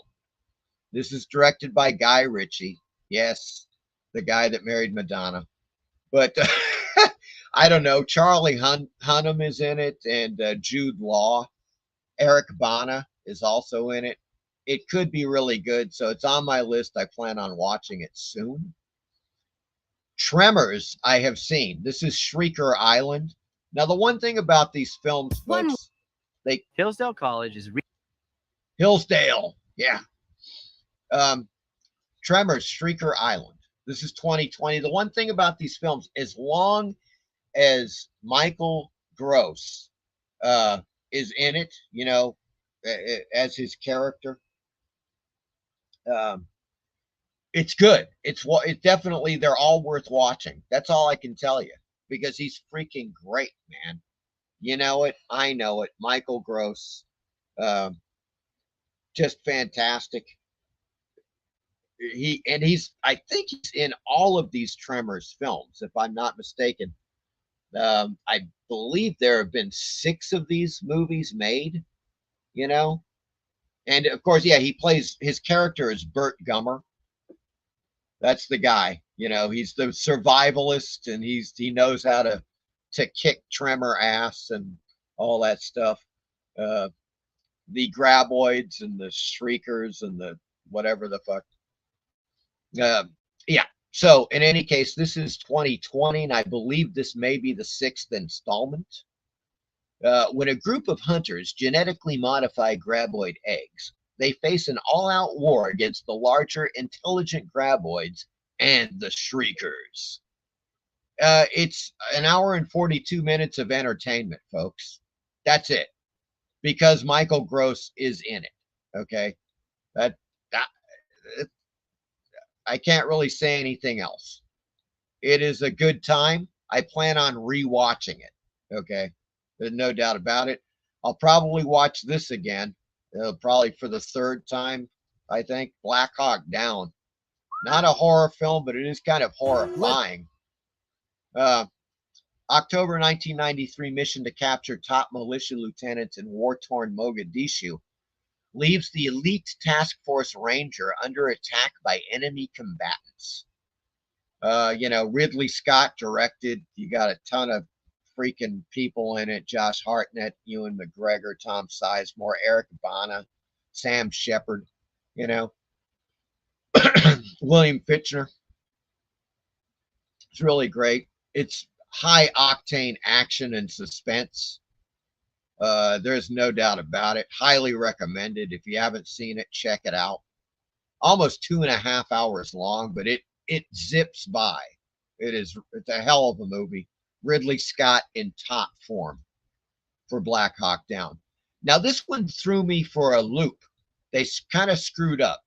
Zatoichi, the Blind Swordsman from 2003. I was like, okay, well, there is a 2003 film of Zatoichi, right? So I just put it on on my watch list, but it's not that. This is the original. Check it out.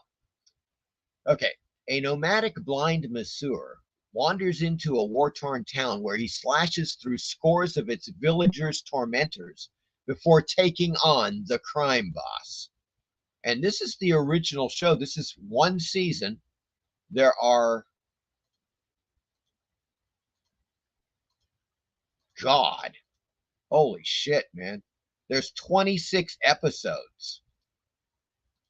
And it's bloody as hell.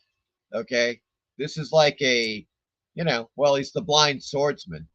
So things are going to get a bit bloody. And I don't know anything about the 2003 film. They mistakenly put 2003 here. It is not. I think I want to say all of them were like made in the 1970s, maybe in the 1970s and 80s, if I'm not mistaken. So yeah, there you go. It is the Blind Swordsman series, folks. It's not the 2003 movie. It's the series. But I plan on rewatching that, no doubt about it. It's some hardcore graphic violence, folks. You know it, I know it. There's going to be blood spraying everywhere. So get ready. Oh, get ready for that. They have Constantine on. Yes, I know that's probably going to produce mixed feelings in the chat. I liked it. I thought it was entertaining. I don't know. Not much more than that. Obviously, it could have been better. As it is, I think it's an entertaining film. I don't think that they totally screwed it up or anything. I thought it was all right. The one thing I didn't like, and what I don't like about most films like this, like horror or dark fantasy type stuff, is CGI. They just use it and it just screws stuff up. I don't like it.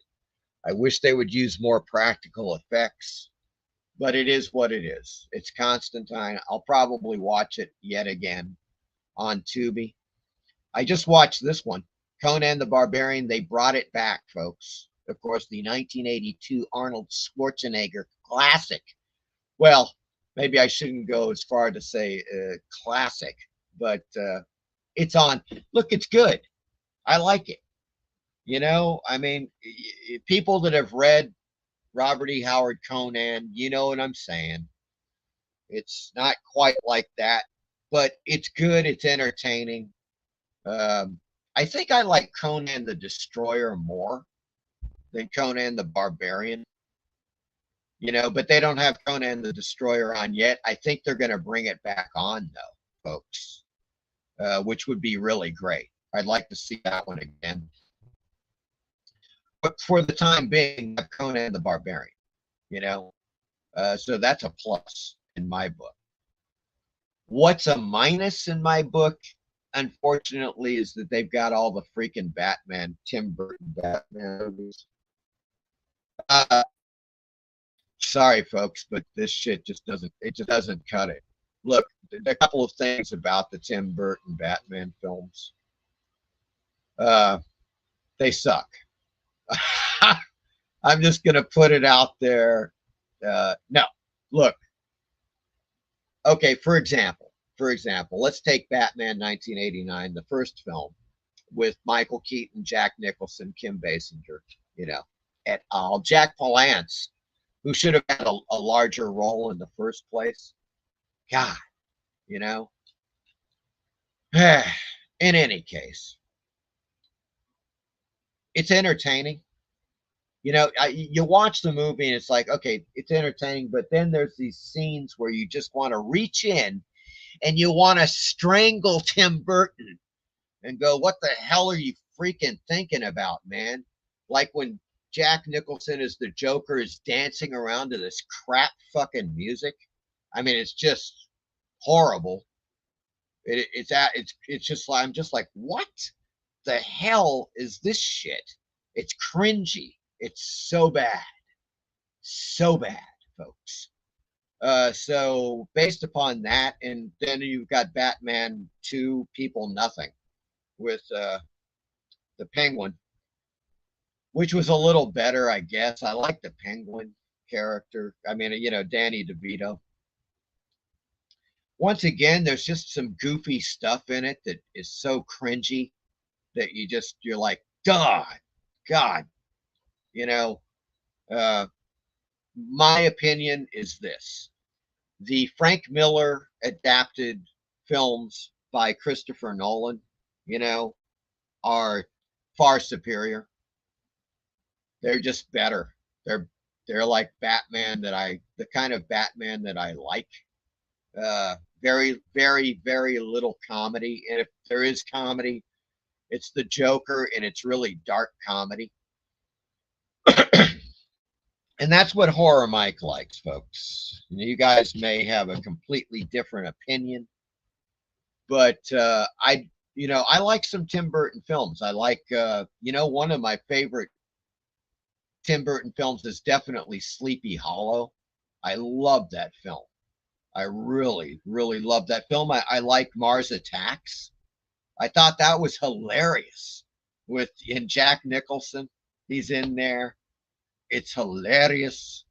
God, Batman, I thought was just a kind of a big mess, really.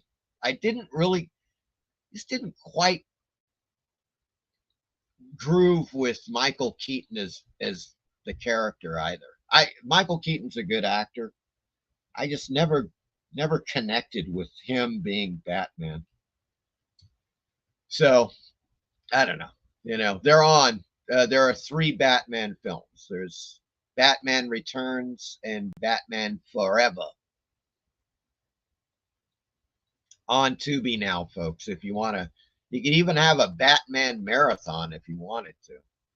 God, by the end of that, you would be thoroughly insane and ready for Arkham Asylum. I'm sure of it. But hey, look, at least we bounced back with The Skeleton Key from 2005. Folks, The Skeleton Key, good horror film. Kate Hudson, really great in this film. John Hurt, Gina Rowlands. Peter Sarsgaard is also in this. It's a really great, intense horror mystery. A hospice nurse takes a job at the creepy New Orleans plantation of an elderly stroke patient and is pulled into a mystery surrounding the home's past. There you go, folks. It is a trip. Really cool, dark, brooding, suspenseful horror film. And it's wrapped into a mystery, like you're wondering what's really going on. I enjoyed it immensely, and I plan on rewatching it for the third or fourth time now that it's back on TUBI. Let me get back to the chat here, because I know we've gotten some people yelling obscenities. I'm sure of it.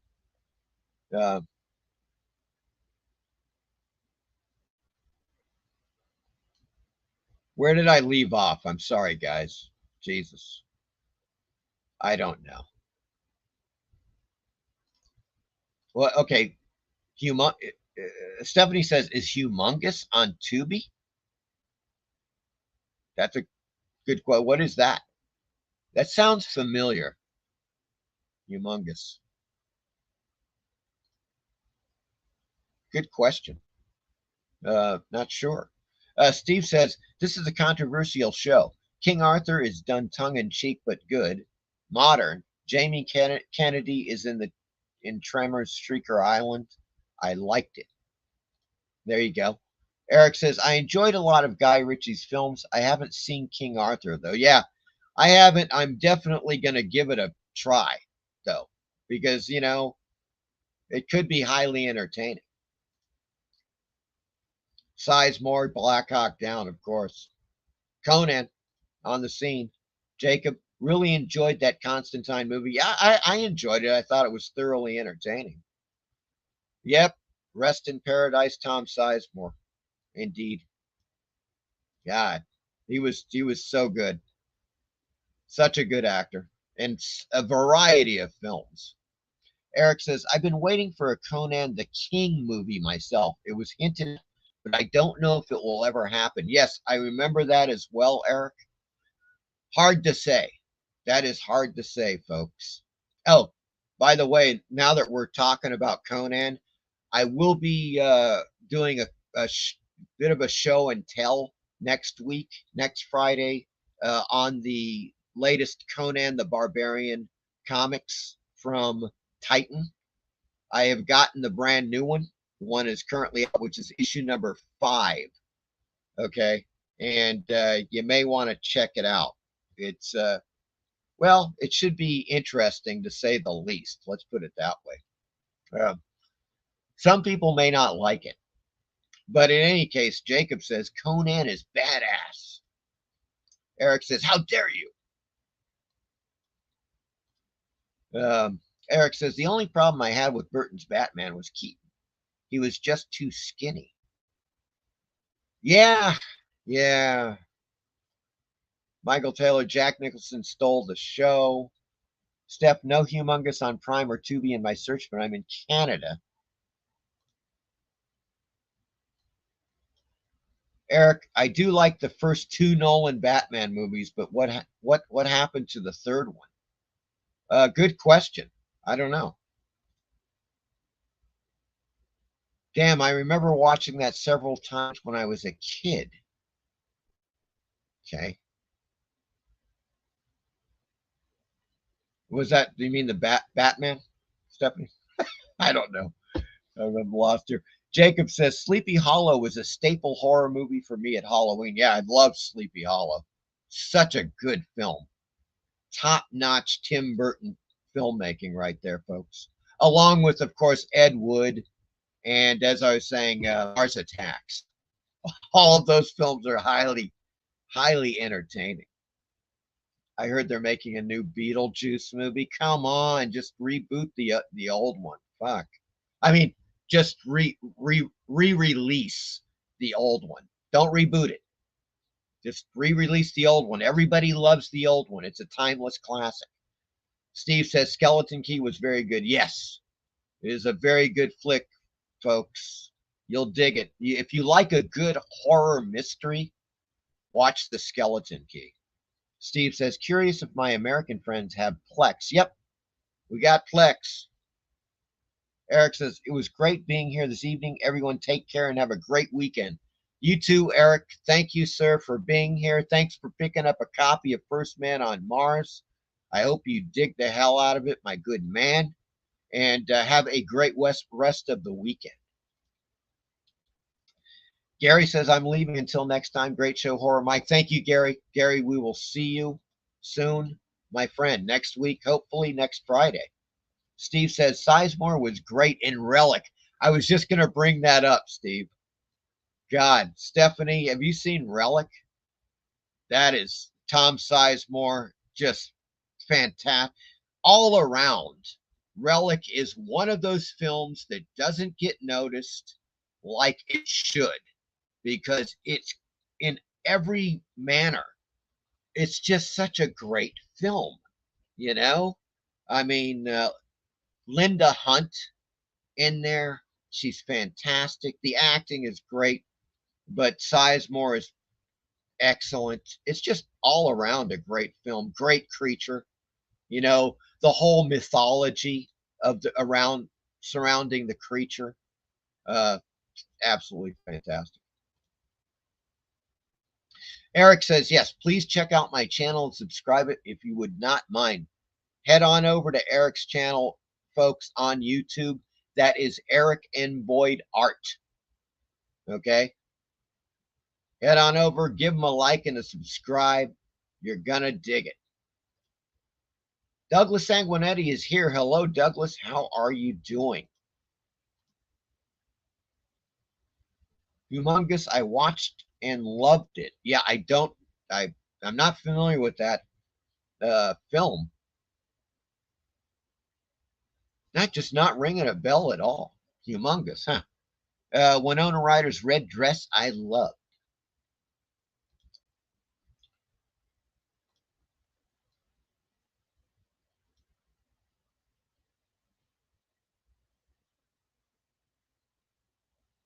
Okay. Yeah, Relic. Relic, highly recommended. Really, really great. And Tom Sizemore is excellent in it. Skeleton Key was good. Yes. Heck of a film. Relic was interesting indeed. I'm subbed to Eric. Excellent, Michael Taylor. Glad to hear it. Oh, I am subbed to Eric's channel. Well, there you go. Stephanie is also subscribe to Eric's channel, folks. What are you guys waiting for? Head on over to Eric's channel and subscribe. Stephanie says the group of teens or college kids go to this island, and in the basement was this deformed man, and he killed all but one. Wait a second.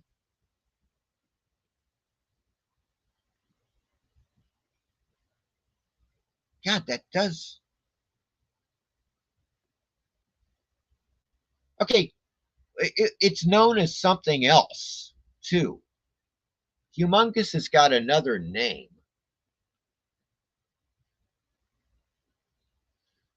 I'm almost sure of it because that sounds very familiar. I think I've seen it. Yeah, pretty much went to video in the 80s and had a Friday the 13th feel, a camp murder film. Steve Harrison, exactly. He would have fits of rages, yes. And the dark-haired girl looked like his mom or something. Yeah, that's ringing a bell now, but I bet you it's under another name. I'm going to have to look that up. Steve says, I had a British girlfriend who first used that expression, humongous. And then Steve woke up. PBR Street Gang says, sounds very familiar.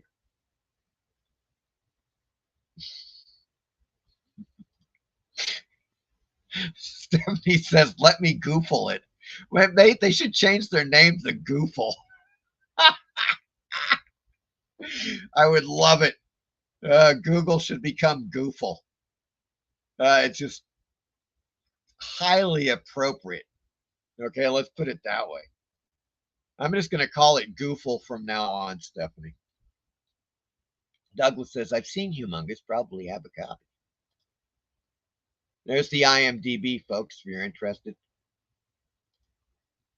Google gets my vote. I'm going Goofle. Sorry. I think this Mike is right about the title change. Yes, Goofle. Goofle. Mike, I downloaded First Man on Mars link. Okay. I don't know. First Man on Mars link. I'm not quite sure what you mean, Michael Taylor. Goofle. Yes, Goofle, Goofle.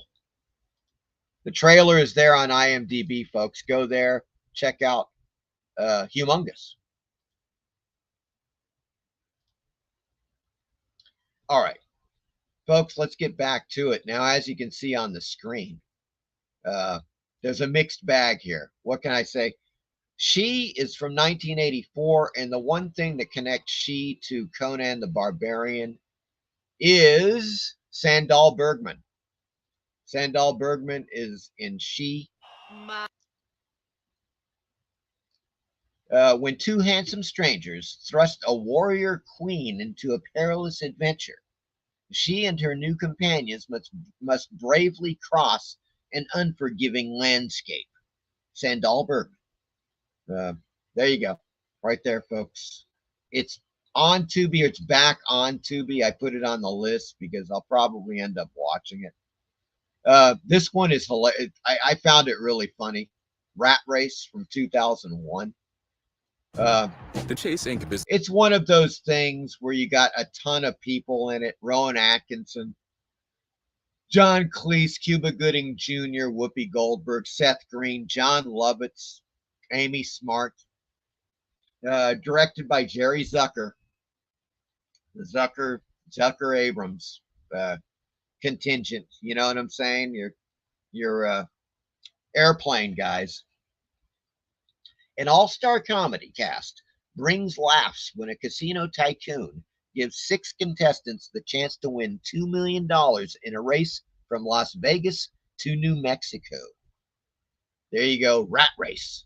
I found it really hilarious. So if you're in the mood for one of those crazy comedies, this is the one. You might check it out. It's pretty wacky. I rewatched Ted. And, I liked it the first time I saw it back when it came out. Not so much this time. It didn't really seem to hold up. It just seemed to be kind of, I don't know, some things were rather forced about it. I don't know, it just wasn't as good. I don't know what to say, That's pretty much it, folks. Ted. If you haven't seen it, it's about this foul-mouthed talking bear who's the lifelong friend of Mark Wahlberg, a.k.a. Marky Mark. You know what I'm saying? And it's a Seth MacFarlane vehicle. So, Copycat. Actually, I'm currently watching this. I'm halfway through the damn thing. And it's fine. It's entertaining. It's a popcorn film. No doubt about that. Thriller, drama, mystery. Holly Hunter is a determined cop with no time to waste as she presses an agoraphobic forensic expert to help her catch a serial copycat killer. You got Holly Hunter, Sigourney Weaver, Harry Connick Jr. in there. There you go. Copycat. I recommend it. If you're, once again, it's like one of those suspenseful crime dramas, and it's good. I've seen it before. I'm currently watching it, and it's definitely worth seeing. That what can I say? It's not fantastic, but it's absolutely worth seeing. Bedazzled, folks. This is the remake, 2000, with Brendan Fraser and Elizabeth Hurley. What can be said? Elizabeth Hurley just tears up the scenery in this film. It's really, I like it. I like the film. I think it's funny. Harold Ramis directed the film. Now, of course, Harold Ramis, famously from SCTV, SCTV, one of the great comedy series of all time. Harold Ramis, folks. And it's funny. Elizabeth Hurley is scorching hot. Brendan Fraser is funny. Francis O'Connor, of course. Orlando Jones. It's just the classic tale.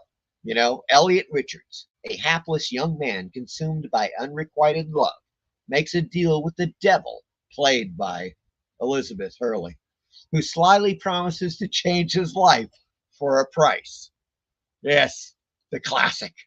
Bedazzled. I like it a lot. Like it a lot. Now they've just added this, folks. Brotherhood of the Wolf. This is the full. This is the entire film. The 2.5 hour French film, werewolf film. You gotta check this out. In 18th century France, the Chevalier de Fronsac and his friend Mani are sent to investigate the killings of hundreds by a mysterious beast. You know, I recognize Vincent Cassel in it. Great werewolves, excellent settings, the whole thing about it. You know, it's a period piece in France. It's 2.5 hours. It's, well, what you might call an epic horror film, werewolf horror adventure type of film. Highly recommended. This is the dubbed into English version. You know, Brotherhood of the Wolf. Highly recommended. It is now on Tubi, folks.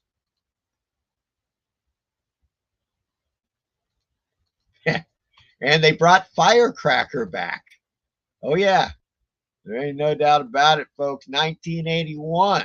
We need a small Firecracker. A buxom martial arts master dishes out justice to ferocious gangsters while investigating the mysterious disappearance of her sister. That's, of course, Gillian Kesner, folks, as the buxom young martial artist. And guess what? Yes, as in Tubi Mike, as in Horror Mike fashion, we got the trailer. Factory TV, changing the channel.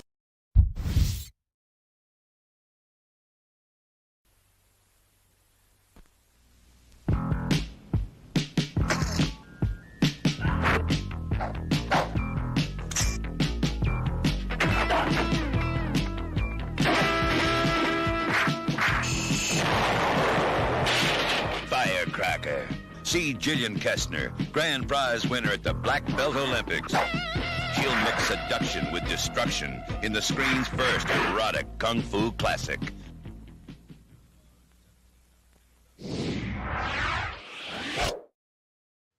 There you go, folks.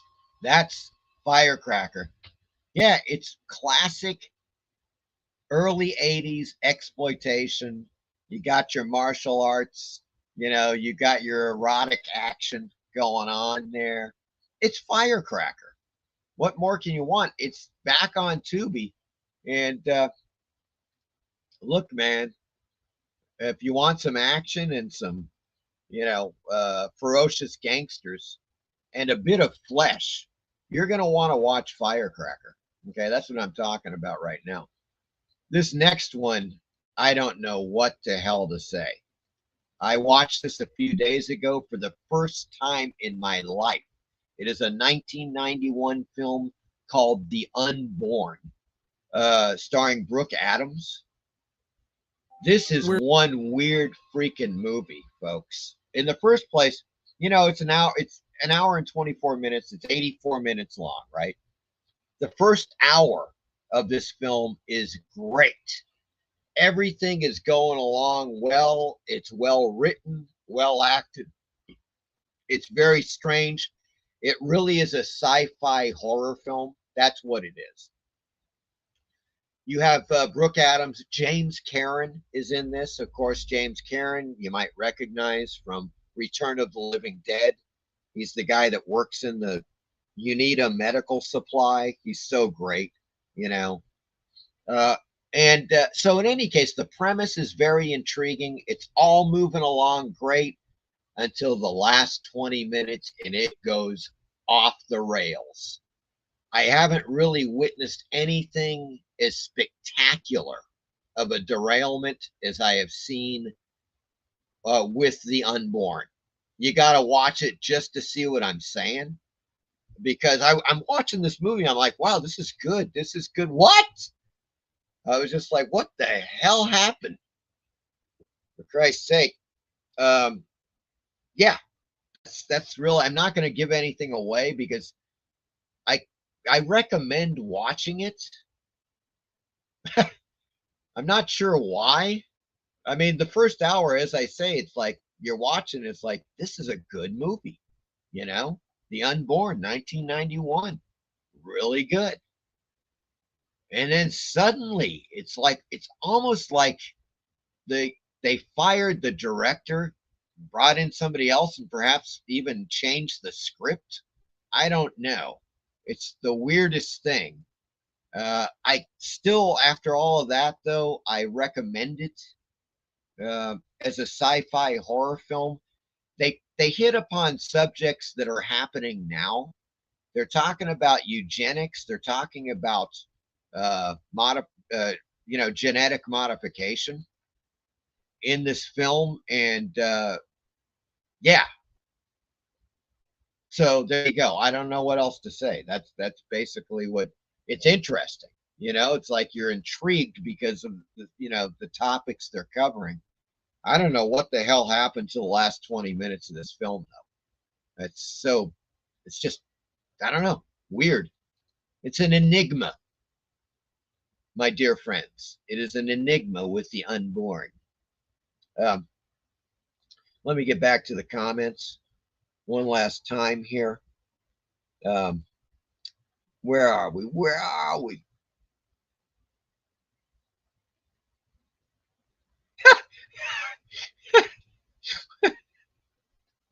Werewolf by Lunchtime says, I just googled Google. It said previous name for Goffle. What the fuck? Woo!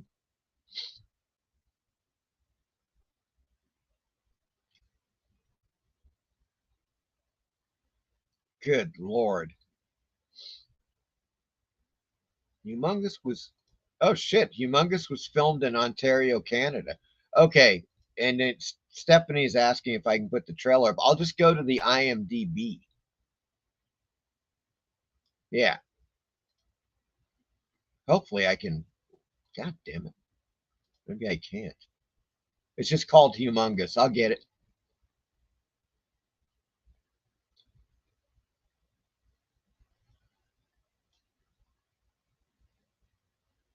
Where are we here? Douglas, did you hear the news? Mike is doing a cooking show. Cooking with Horror Mike, Douglas. And guess what? Stephanie's going to assist me. It's going to be Cooking with Horror Mike and Scream Queen Stephanie on Friday, December 22nd, folks. You're not going to want to miss this. It's going to be incredible. That's pretty much all I can say about right now. It's obviously things are rapidly shaping up. I think this might end up being the greatest show of the year. Let's see. It's going to be a hell of a thing, folks. You won't want to miss it. That once again, that's the Christmas show at Horror Mike's, Friday, December 22nd, with Stephanie Beaton. For Christ's sake, that's what I'm talking about right now. Steve says, I have recommended the Pawn Shop Chronicles for a few weeks now. On Tubi, and great if you like Tales from the Crypt and Pulp Fiction. Doug says, that sounds interesting, Stephanie. It shall be Douglas. Steve says, Brendan Fraser is in it and plays an Elvis impersonator. Yes. TBR says, I heard there is a Spawn remake in the mix. I heard about that too. I don't know if that's true. I mean, or if it's actually going to happen. Stephanie, Mike's going to cook up horrible food, lol. Copycat is a good flick. Yeah, it's good. It's totally worth watching. Yeah, autocorrect sucks. Douglas says it has a drive-in vibe to it. Michael Taylor says, just watching her do martial arts in underwear is reason enough to watch the movie. Okay, folks, now let me get on over to IMDb and get this trailer.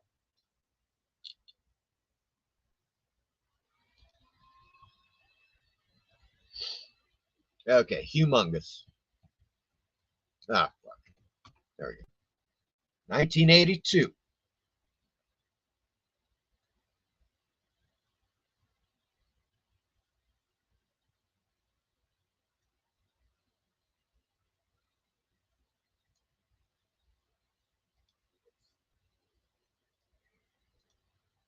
There we go. Got it. Here we go, folks.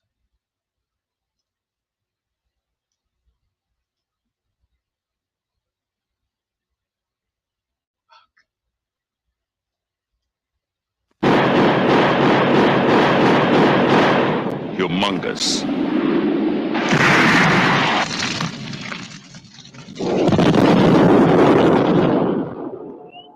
Six people stranded, cornered, hunted.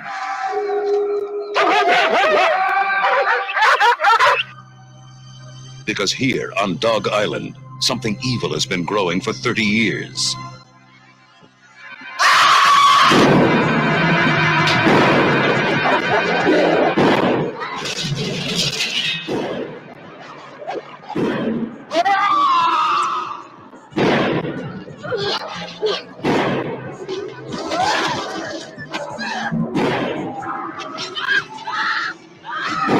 Humongous. It's loose, it's angry, and it's getting hungry.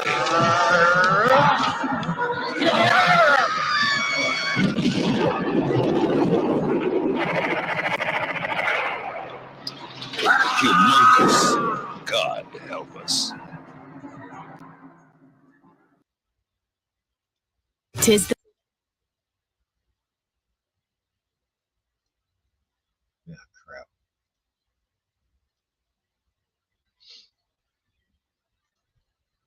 Oh, crap. There we go. All right. Very interesting trailer for Humongous. I don't know if I've seen that film. I'm going to have to watch it. Let me see something. Maybe they say if it was released under another name. Paul Lynch.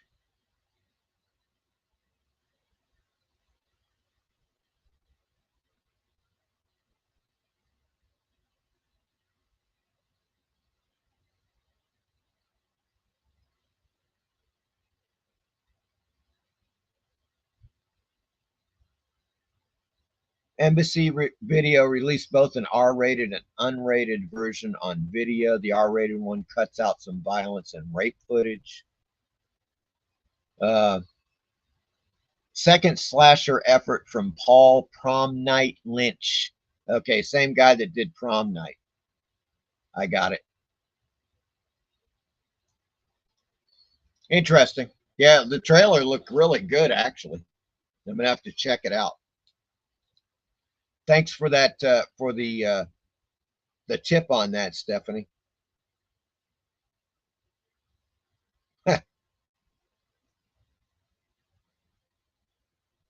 Oh, where are we now?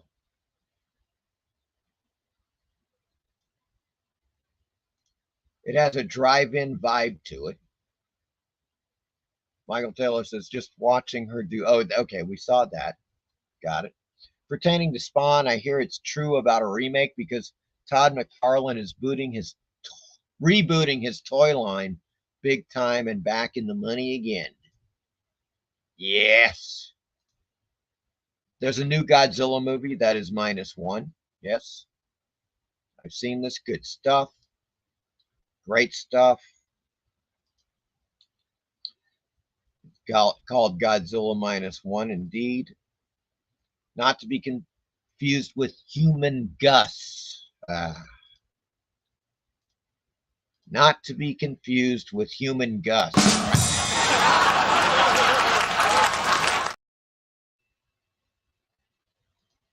Gonna do a little bit of that. And 1982. Humongous. Indeed. I think I saw Humongous at the drive-in when it came out. Too bad we couldn't do a commentary to it live. Michael Taylor, Godzilla is made for the big screen. Indeed. Yeah, I don't know. That's a good question, Stephanie. It's hard to say. Do you know who controls the movie? Is it in public domain? Is it still copywritten? I wonder, because some of those films, even in the 80s, you know, have gone into public domain because the companies just no longer exist. Nobody controls the rights, you know, stuff like that. It might be something that's, you know, worthy of doing commentary on. That is possible. I'm going to do a Godzilla made for the big. Okay. If you Google Humongous, you might get other things. Just saying. How can we find out? I'm going to look up in the, you got to go through the U.S. Copyright Office online. I will do that. Okay. I will see what the hell's going on with that to determine whether or not it's still under control by anybody. It may not be.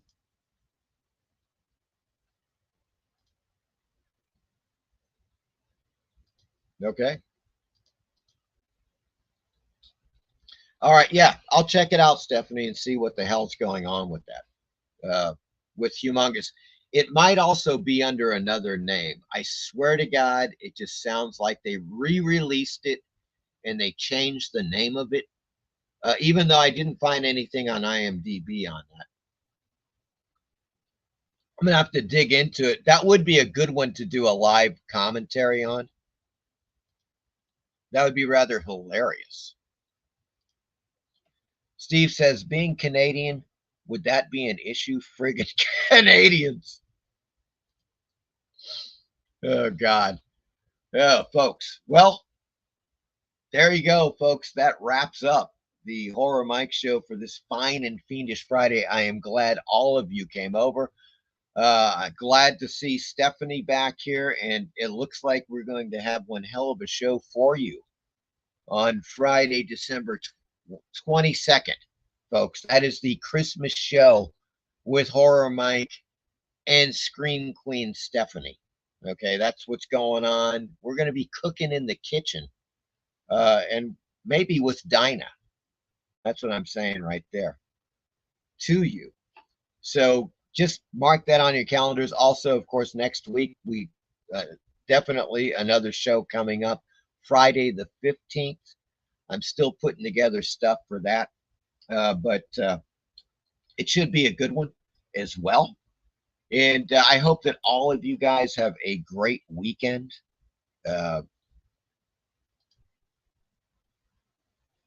Wait a second. Okay, yeah, I saw that. Night Gang, great show. Everybody take care. Yes, indeed. God, I think that was it. This show will be a nice Christmas present. Indeed. It's going to be a hell of a show. Douglas. So in any case, okay. Yeah, Xmas show. Yes, it will be great. Okay, guys. All right, you guys. Take care and have a great rest of the weekend. And I will talk to you soon.